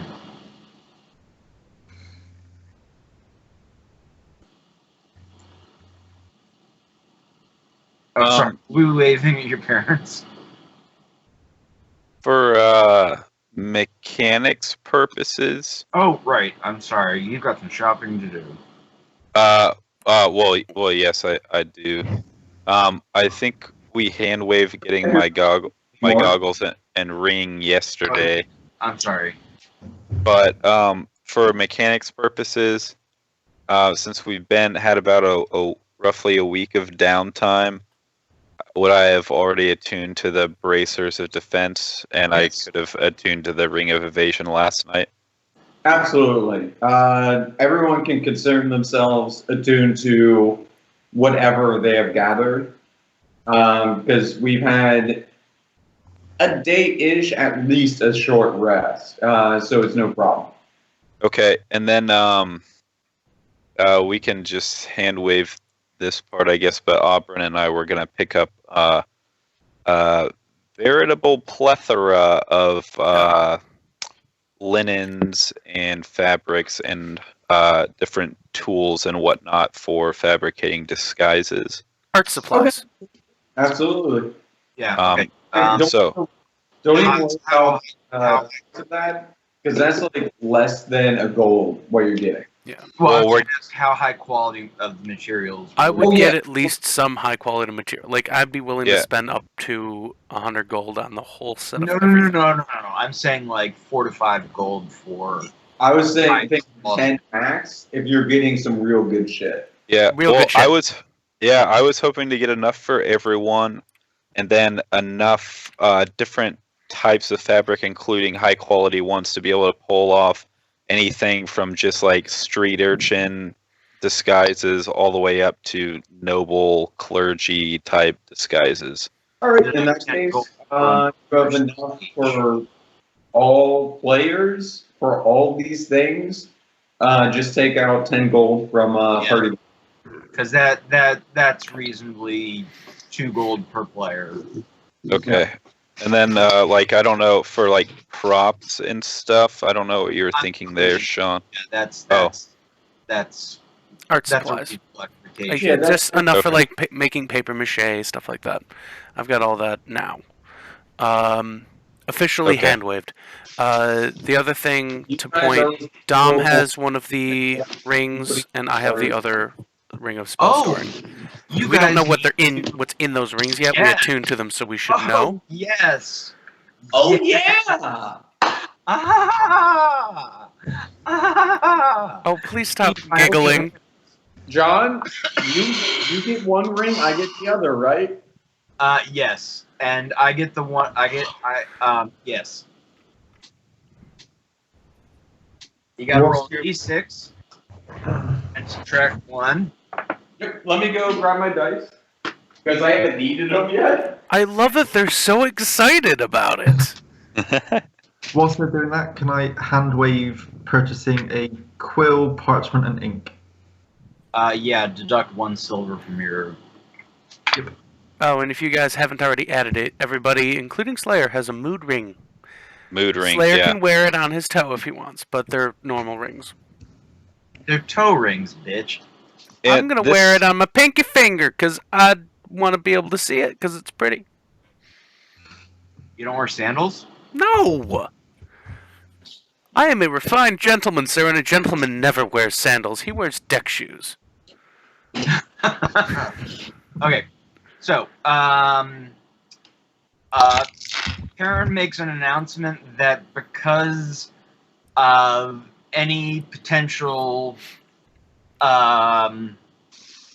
just because of his experience with rings of spell storing and the unleashing of any spells, it must be done in the training room. Yep.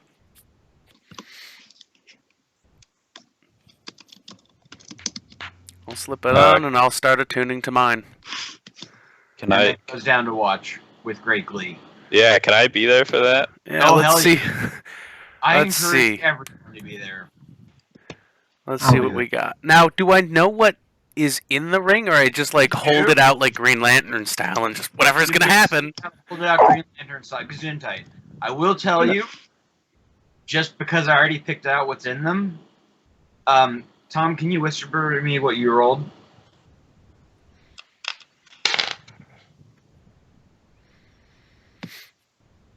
Oh, you suck. I know, right? Oh. Alright. You're no fun. Luck of the dice, I'll take whatever's fuller, I suppose. Finn's just gonna have a ready action to cast the shield spell on whoever is casting out of their ring. Mechanically, it probably wouldn't do anything, but he just wants to be there to offer protection. I appreciate the support. Are there like training dummies in here? No, that's the one thing. You must cast the spell on someone. Oh. Oh, they can cast it on Finn then, and he'll just ready the shield spell. All right, buddy. Here we go.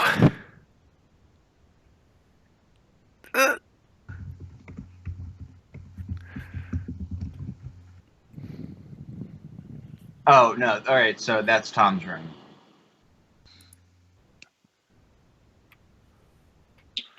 Whichever no, ring no. that I had on was the one that I got it wanted wrong. to be the fuller of the two, but it's No. whatever randomly ring that I picked up. So Yeah, and it's 4, but it's 2 level 2 spells is in one ring. Oh. Oh, you're no fun. Well, you rolled a 5. Don't worry, I got this. Okay. So, have you Then it resolved? can't be Finn. For the purposes of fun, you can't aim it at Finn. Why? That's Because fun. because is fun. I will volunteer. All right, Mycroft, don't move. Let's do this. I'm gonna say I would like to try out my new ring of evasion to try and Not hit a me. deck save. But that's All right. that's my reasoning. I have What? the ring of evasion. Is it like a high-level magic missile that my shield spell would just crush? Nope. Oh. All right, I'm itching to just see what happens, so I'm gonna be. And in a poof. Ah! Ah! That's moo moo moo moo moo What are we moo moo saying? moo. He can talk. Mm-hmm. Good cow. Oh no. Has the ability to talk. What did Shawn. you Mycroft is a cow? Yep. What did you call me? You look like a cow.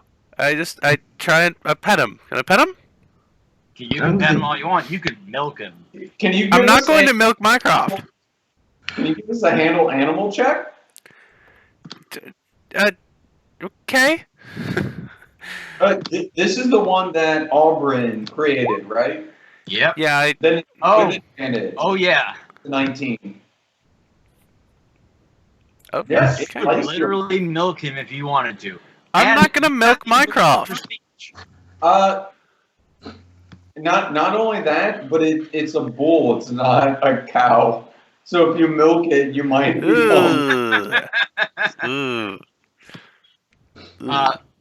Mycroft, you have the ability for speech, but you must do it in character. I can speak normally. Cowcroft. No, you must do it as a bull.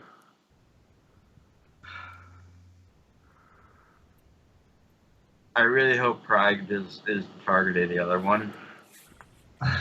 Oh god, we're gonna have 2 cows running around. All right. Nope, that won't. I turn around and I point that at Finn, and I cast the other one at Finn. Fine. Because Pry's not here. Pry is sleepy. Actually, we probably would have gathered everybody, wouldn't we? Because, you know, in case. No, you just suck. Well, sorry. Are we testing out the other ring now? I don't. I'm It's not gonna like I use have all any- the charges in mine, so. Oh, I disappeared? Yeah, you did. What do I feel? You feel like a hedgehog. Aw, he's so cute now. I'll make him a little bigger. He's the so cutest more little sorcerer ever. That is fucking hilarious. My Patronus is a hedgehog. Yeah. You can talk, but you have to talk like a hedgehog. Are you like Sonic the Hedgehog? How do you feel about chili dogs? Actually, I take the chili dog that is old at this point and give It's it more to than him. half a century old. It is a half a century old chili dog. It survived Festival Dad. Yeah. Was that both rings? Can I That was the 2 roll? charges in mine. Oh, Can I roll an Arcana? Actually, when Finn became a hedgehog, He lost concentration. Oh, so Mycroft is Mycroft again? Oh. Mycroft again. You guys are no fun. We could have had a hedgehog bull conversation. Oh. So that Arcana is to determine if like I'm familiar with how the polymorph spell works, or if I can determine what spell is cast on Mycroft or myself. You are aware that polymorph was cast on you. You are aware that you are a hedgehog. You are sentient, and you have the ability to speak. You also have the vocal cords of a hedgehog. I'm gonna leave him as a hedgehog as long as I can. I think Finn will. I'm sorry, that sounds awful deep for a hedgehog. Well, this is out of character. Do I have to talking like a hedgehog all the time? That's much better. Squeak, squeak, squeak, squeak, squeak. Imagine Pry is like just watching this from a distance, being like, "I fucking hate shopping. I fucking hate these idiots. Why am I living with them?" Just watching us like turning each other into animals. I know exactly what I'm going to do if Pry is not in the room with us. Pry's still in a room. Alright, I am going to pick up Hedgehog Finn. No, I'm running. I'm running away. I'm running away. I'm getting him. I'm gonna go for grabbing him. Just so everybody can see how adorable he was, I'm taking him back down to normal size. Alright. I'm gonna take Hedgehog Finn in my arms and I'm going to bring him over to Pry's door. Do I get a dex check? Is Slayer bigger than him now? Yeah. Yeah. And I've just given, because I am a vengeful god, I have given Shawn control rights. Come on, little guy, let's go. Come on. He picked me up. I'm quilling his hand. Ow! Stop it! Ow! God. You can make an opposing athletics or acrobatics check. Except you're a hedgehog. At disadvantage. Yeah, with like a strength of 2. Come here. Just come on. And I go and I knock on Pry's door. Pry! Finn just wanted to take falling damage so that he could revert to its form. You surprisingly have 400 HP. A hedgehog has 400 HP? Fucking with you, dude. Leave me as a hedgehog. Pry, do you answer the door? Yeah. Against my better judgment. Look what we got. I just hold. Why do you have a hedgehog? I don't know. Isn't he cute though? You want to pet him? He is very soft and cuddly, except for all the spiny bits. Definitely jumping out of his hand right now.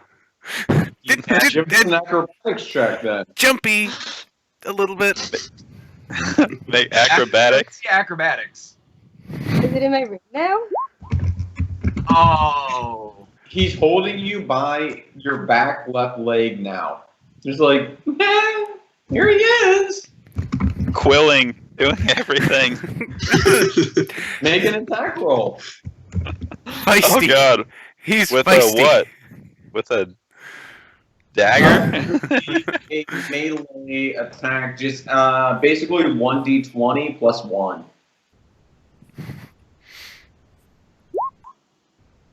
Oh, sorry. You don't do anything. He's just holding you, just like, look at how great this thing is. Huh? Right? You could try to talk to Pry. It's magnificent. You could beg for clemency. Can you imagine if someone walks into your room, like, holding the hedgehog, it's like, look how cute it is, and it tries to escape, and it grabs it by the leg, and it just starts screaming, for the love of God, help me! It was speaking? Do I speak? I thought it was You can speak, you just have the voice of a hedgehog. I can speak common? Yeah. Yeah. Yep. Oh. You just have to speak like you were a hedgehog. Save me from this bastard! Oh my god, help me!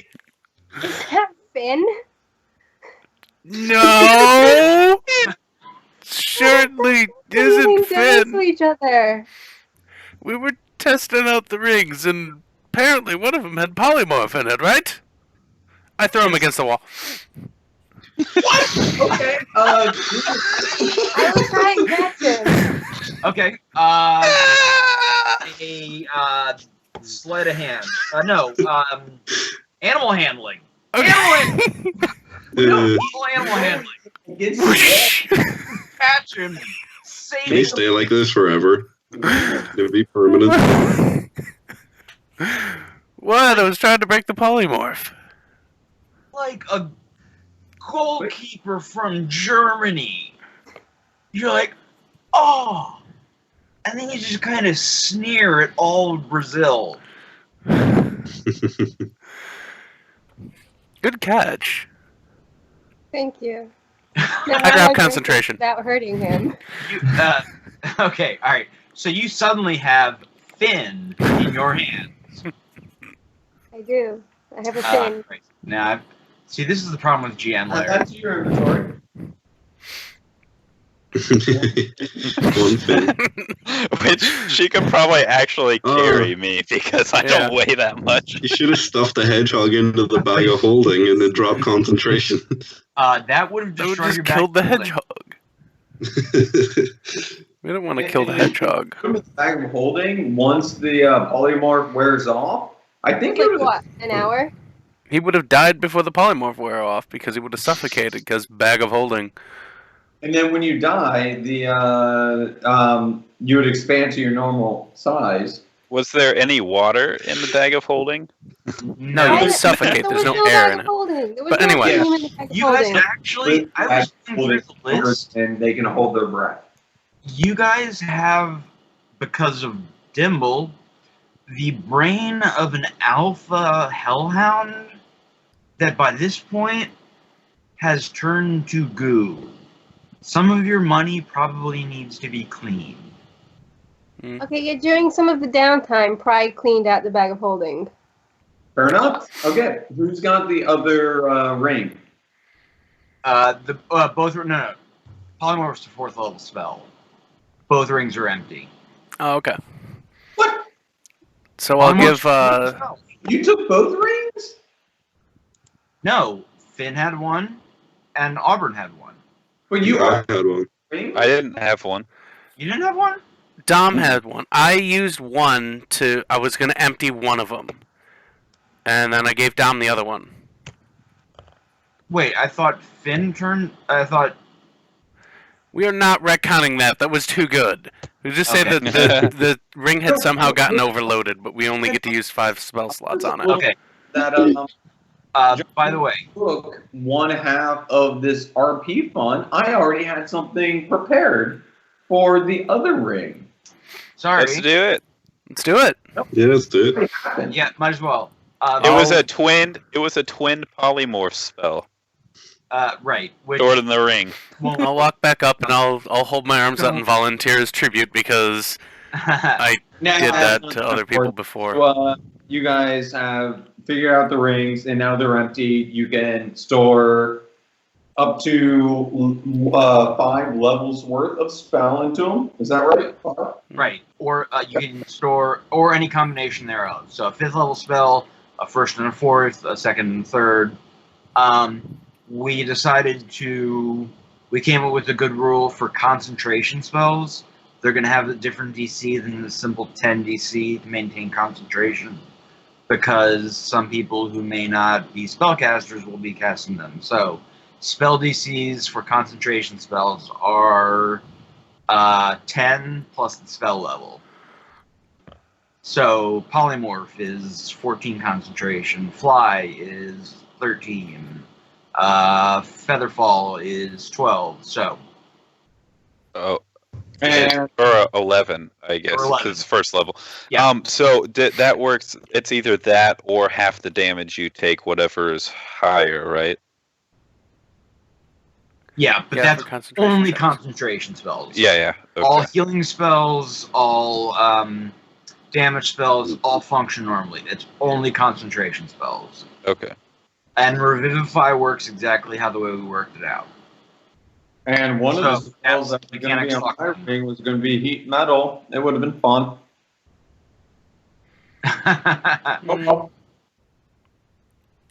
So anyways, you have this figured out. Perrin has poked his head in and said, we need to talk.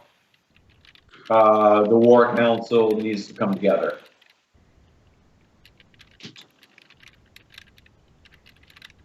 Okay, I need maybe 2 minutes conversation with Dom. Mm-hmm. That's perfect because I need a cigarette, but I'll still be on the line. I just won't be on the map. Okay. So everybody kind of heads out. I'm gonna just kind of move Mycroft, smile at him as he walks out. But stop.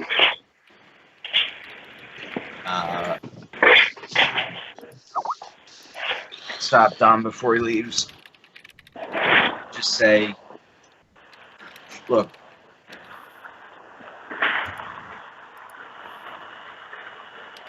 I age slower than humans. As a wood elf,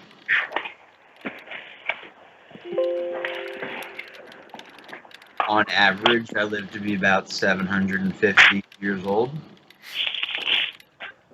As a monk, that number is generally multiplied by about 10. And I'm still coming to terms with that. But if I suffer enough injury, I die.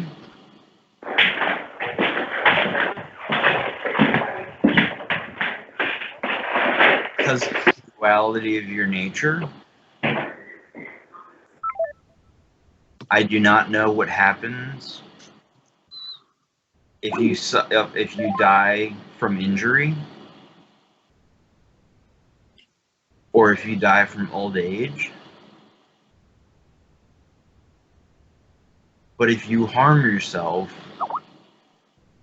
you are going to have to answer that question sooner than I think you're going to want to.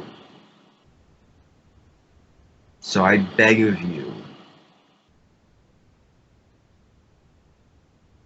stop harming yourself.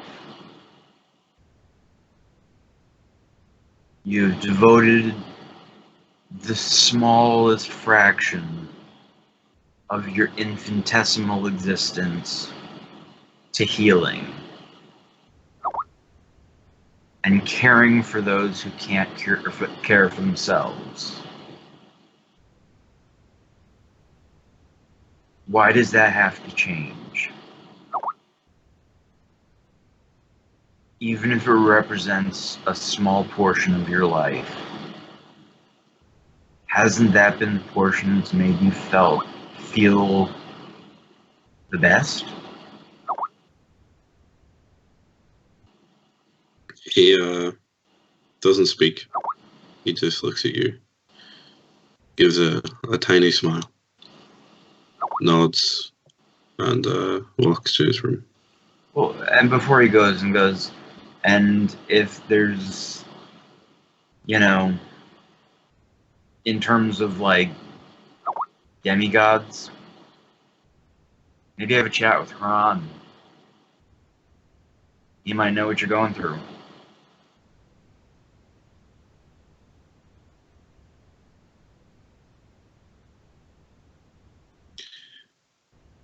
Thank you. It's not something to be thanked for, but you're welcome. I clap him on the shoulder. Now let's go see Blueberry.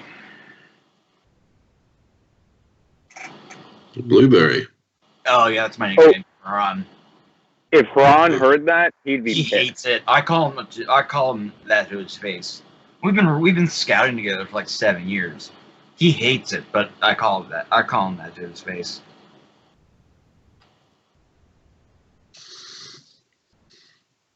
Very well. Is everyone heading that way? Yep. We have a map prepared, but I'm waiting for Tom to get back.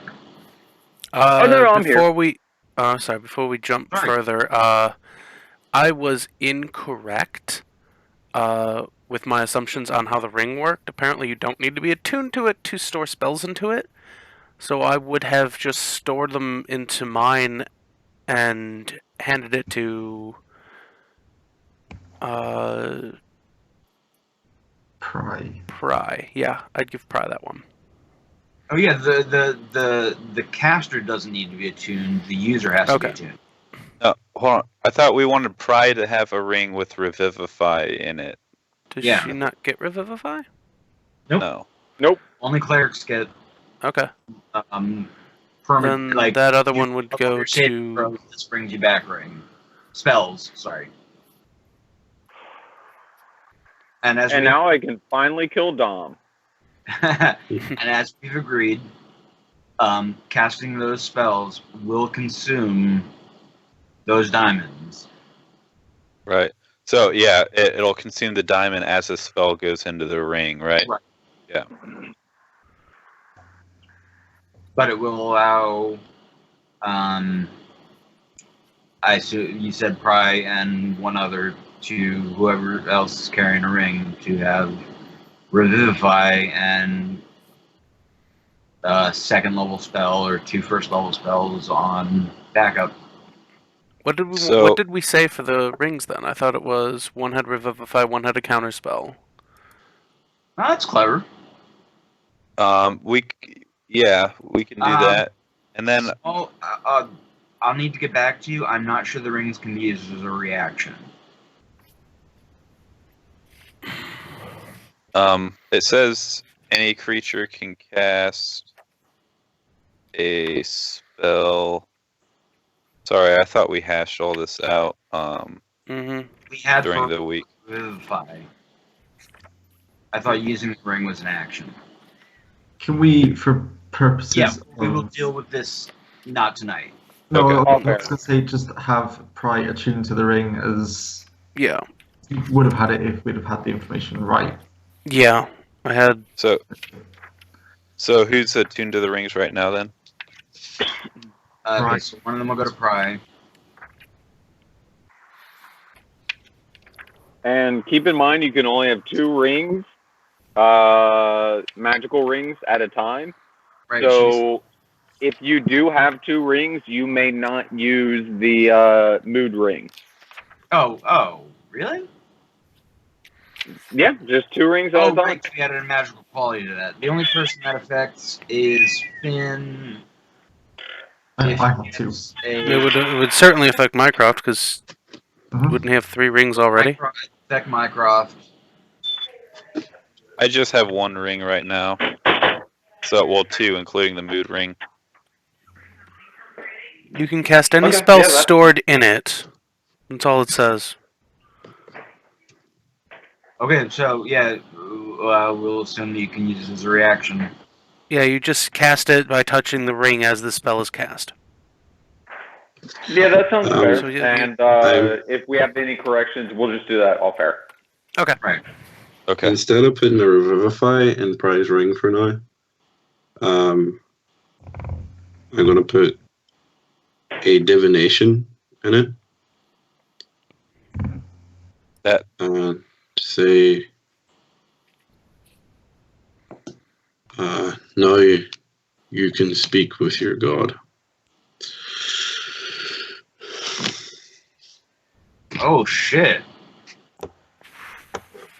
Wow, okay, so you take 10 minutes and cast the ritual. All right. Wow. I hadn't thought about that. Well, Just- of mice and men, they need to add DMs to that phrase. God cares not of the plans of mice and men, or DMs, because players will find a way. It's not divination. It's that's not the one you want. Well, I mean, that is divination is your magic and an offering you put. It puts you in contact with a god or god's servants. You ask a single question, an unexpected goal or event or activity to occur within 7 days. I think you're talking about.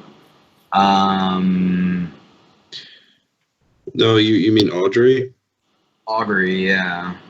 No, I wanted that one only First level, connects. isn't there? It's a second level. It's not as good. The divination is like a direct link. So I just wanted to offer that. I thought she might appreciate it. Yeah. Is that something probably would be interested in? If not, I'll not do it. It would allow you to ask Timora a direct question.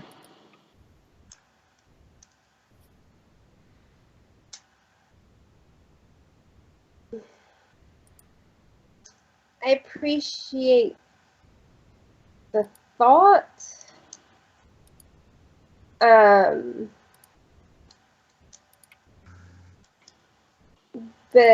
at this point, if she has it, she's not going to use it for at least for now.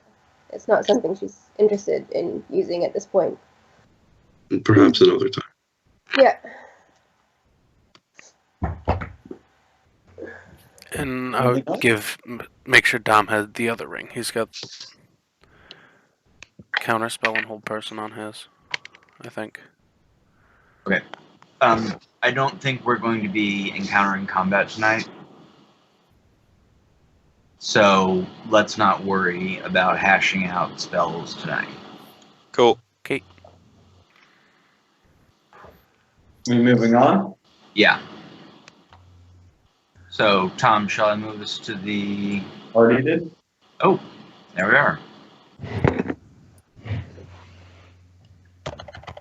So, Mycroft, you see your father has a cane. He's moving slowly, but he walks up to the table and he says, I'm glad that you have gathered around. Because while we all could use some respite, we do not have that luxury. Can you tell me what has occurred since you have gone through this? And he pauses for a little while and he says, event.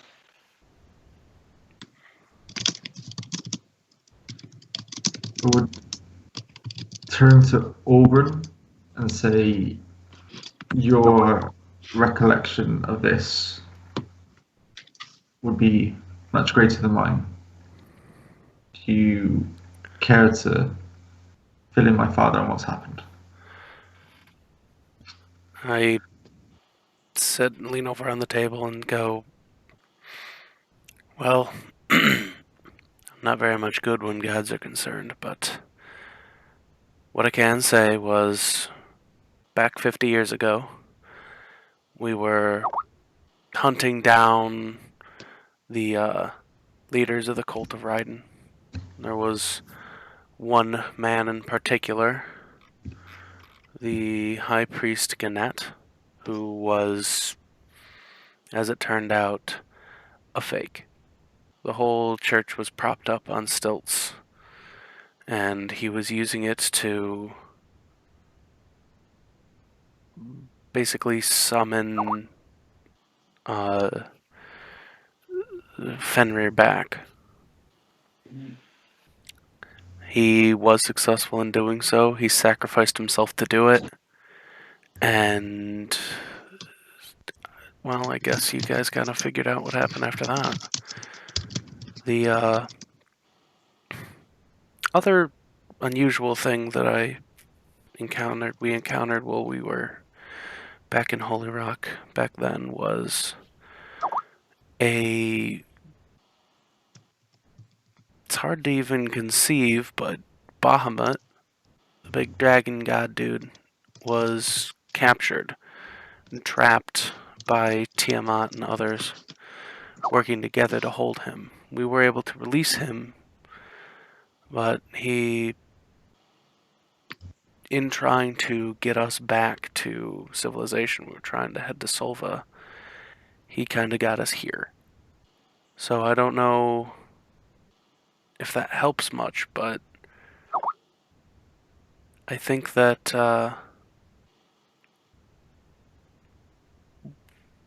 we would have to find a way of stopping Fenrir if we have any kind of chance. He says, funny you should mention Sova. Because that is one part of our battle plan. Fenrir has been encroaching upon the continent. I fear that Fergal may be lost. We would need you, were you willing, to go meet with them and assure the alliance between our two great cities. And then Haran says, and also,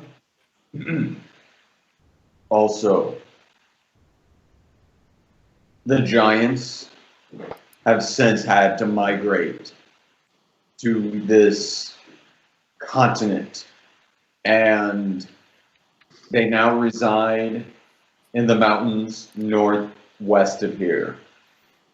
Northeast. They now reside in a place where I'm not bothering to bring up the map right now.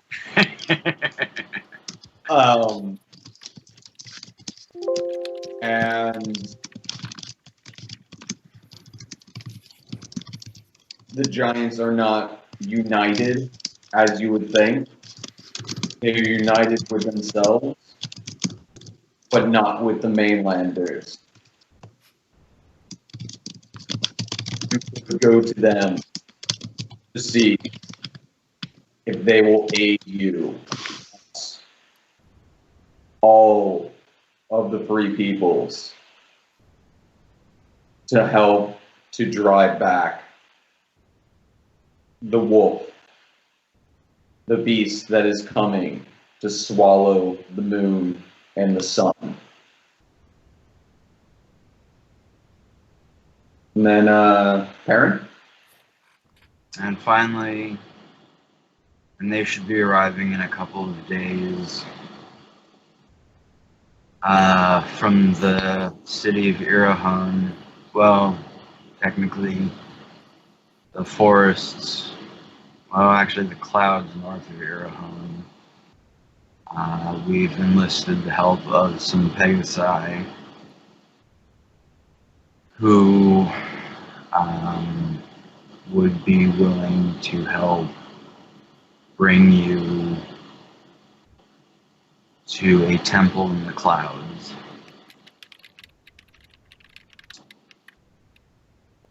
I know these Pegasi. They are quirky, and Ron is rolling his eyes right now. yeah, they are very smart and often cruel beasts, but they're useful and they are clever, and they will cut you to the quick if they sense weakness, but they can get you places I cannot. And we have reason to believe that if you can reach this temple and solve its puzzles, there are answers that may be crucial in the upcoming fights.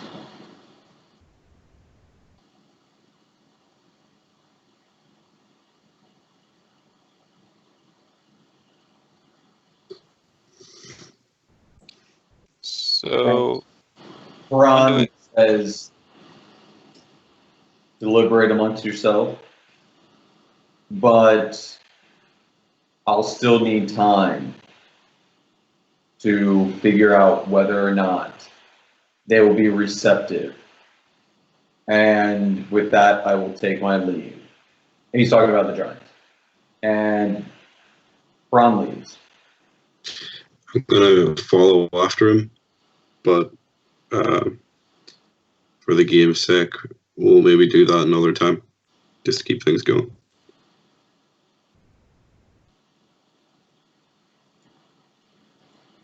Well, I mean, we are kind of wrapping up. We need a sort of a decision between Salva and the Cloud City. And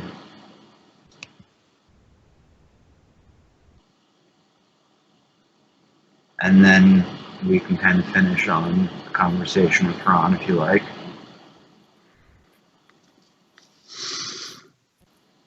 Well, I vote Salva.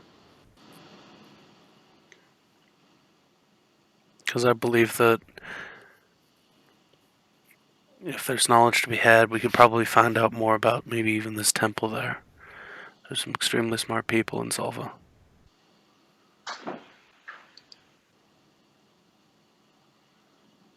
And I gotta see if my buddy's still there.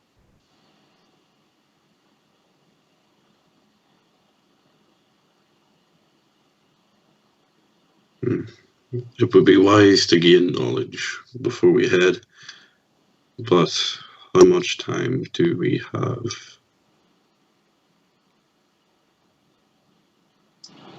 Are you asking? Hasn't blown up in the last 50 years. I mean, sorry, Perrin, your Pegasi, do you know how long we have if we wanted to get down to Salva and back? Salva is many weeks' travel. Oh. And we don't know that the Pegasi will take you there. They are finicky beasts. barely willing to help us. Says Ron, who's not there for some reason now. Sorry, I can move him back. Oops. Oh, no, I already put him on the GM layer. Oh, because he was going to have a conversation with okay. That puts a bit of a... He's still there. He's actually now sitting on Perrin's shoulder. Ow! Blueberry, stop it. I'm sorry. So, that does put a bit of a hiccup in things. So, yeah, it like they could provide you with. Well, John says we could provide you with horses. You have horses. You've got a stable. Yeah. Yeah. So yeah, you could head to either if you choose. But the Pegasi are a window that may be a while before it comes around again. It's a risk. What do you guys think? Well, I would give my opinion, but I'm afraid I'm quite biased. As am I. It's an open table. Most opinions are biased. It's kind of the point of having an opinion. If we are here as a democracy, we shall take all opinions. We'll be given an opportunity to. I'll be given the opportunity to take flight once more.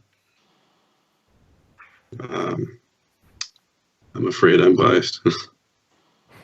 That is fine. You say go with the Pegasi. And that's your vote.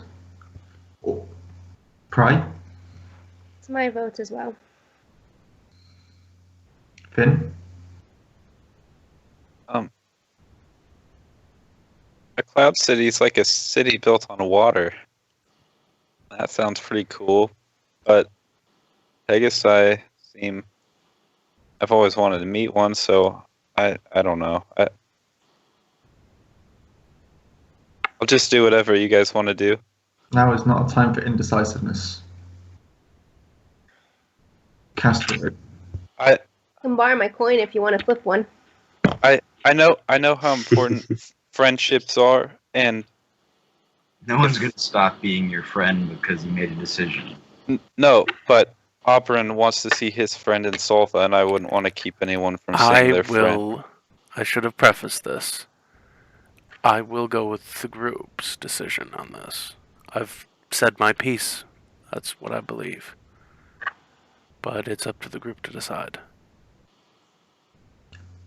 Finn, Aubron has said he wants to go to Silver, and that was his vote, based on what he wants.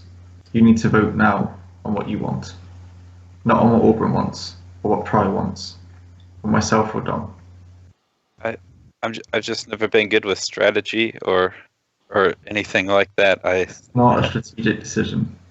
This is a group decision. Have a coin. Oh, just Finn and his indecision will let the decision be made for him with the Timora coin. All right. Heads is the right. We can decide what heads. You One want to go is to the Pegasi as well, if you're letting me flip you. Yeah. Well. I'm using Finn. your actual coin. Oh, Finn. all right. Oh, okay, fine. Finn will. Yeah, Finn will flip. You can flip the coin then, and heads will be the Pegasi. Yeah, it was the Pegasi. Liar. Cheater. I was using the cities for the city and the other side for the Pegasi. Oh, You just wanted to see the Pegasi. Nope, that's the way the coin landed. that's That is, Timora has spoken. very smart using the city. And not that my vote matters now, as we are 3-1, but my vote also would have been to go with the Pegasi. So Okay. sometimes there are opportunities that just cannot be missed. And if this window is small, we must take it immediately. I understand. And I am that's a both sound vote. excited and disappointed by your decision. Equally. All right, then Excited, pointed. Pegasi. Okay. Aubron, I'm sorry. And if there's That's all time, right. we shall That's make all sure right. If it's any consolation, Aubron, I might know how you feel. Dom's, I mean, my parents, I'm not sure what's happened to them either, but there are pressing matters. I know where my dad is. I'm not going there for him. Oh, you're not going. They're coming to you. I know I know, but I'm not going to. I don't want to go to Solva for him. He's not in Salva. I know. Yeah. Oh. We really want to go with the Pegasi. Just Yeah. like. Oh, yeah. It's cool. I've Flying only had horses. Let's do it. only one city. The one thing that I know about Pegasus is actually don't call them flying horses to their face. Yeah. Don't do that. Anything else, I'm just kind of in the blind. But let's have some fun. Let's. they're called wing ponies. You call it wing ponies, Mycroft. We'll see what happens. Do they understand Celestial?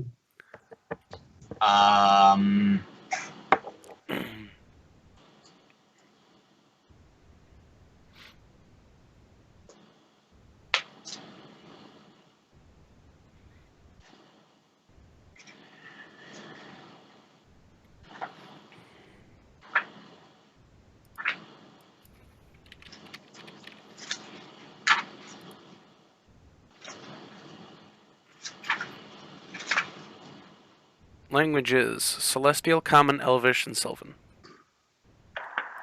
So no. I just said that to look at that, to see that look on your face, Shawn. Thank you. So as Ron leaves, Dom quickly makes a beeline to get his attention. Dom? And, yep, he looks down at Dom as he's running up to him, and he goes, Canary. Yes. What do you I wish to speak with you.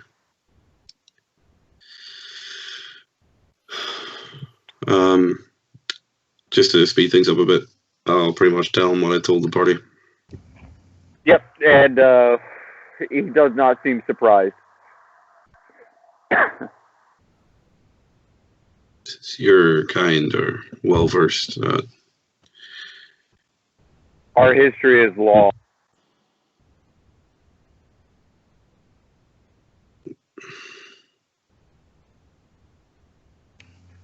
But I have a question. Feel free not to answer. Yes. And he sort of laughs and says, "Once I would have called you little one, but I'm and he has a guttural laugh at that. He very much enjoyed that. That kind of makes the ground shake a little bit. Everyone do a Constitution check. Otherwise, it's the brown noise. Oh God! No, we're not having a code brown. Don't do it. Don't do it. Don't do it. Don't do it. Let's get to the heart of the matter.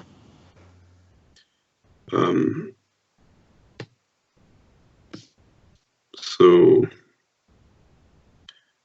you know, I've been given this form. I do not know what will happen to me should I pass. I do not age. I do not how long I will be stuck like this.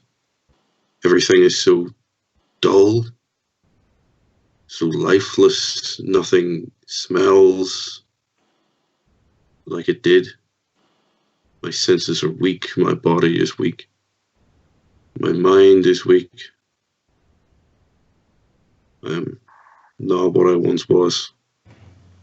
I fear this. It's getting to me more than I'd like to admit. How do you deal with this? How do you deal with such a... Storm giants, especially the king of storm giants, they're very proud creatures. They hold their height and they hold it over other people. This is a very rare sight you're seeing. He sits down in front of you to try to be as close to eye level as he can. And he says, "Do you want to know what will happen when you die?" Yes. You either die immortal or return to your immortal self. And both are a blessing and both are a curse. Your station in life is not that dissimilar from those around you. Nothing good comes from this life.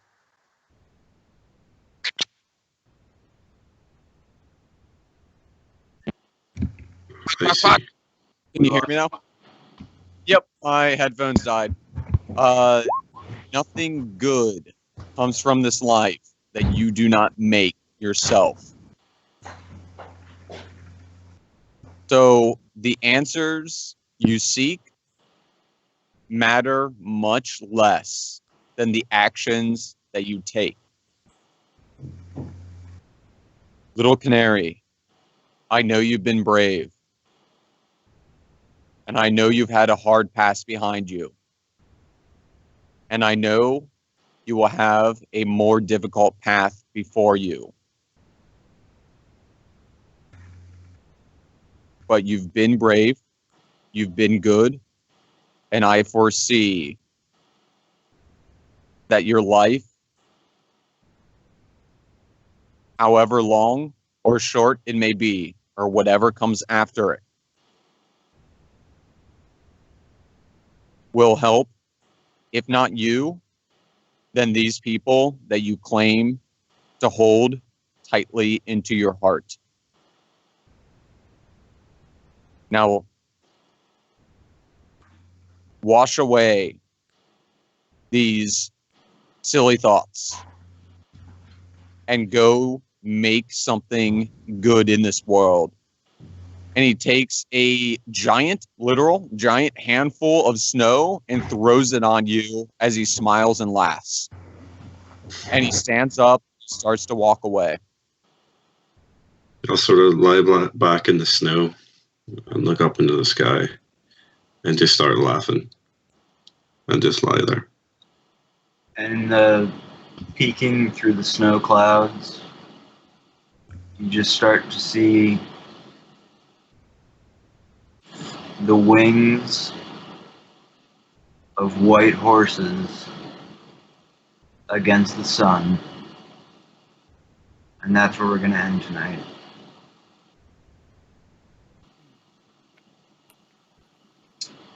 You guys have Okay. what? Okie doke. Nice. Full fucking RP episode, guys.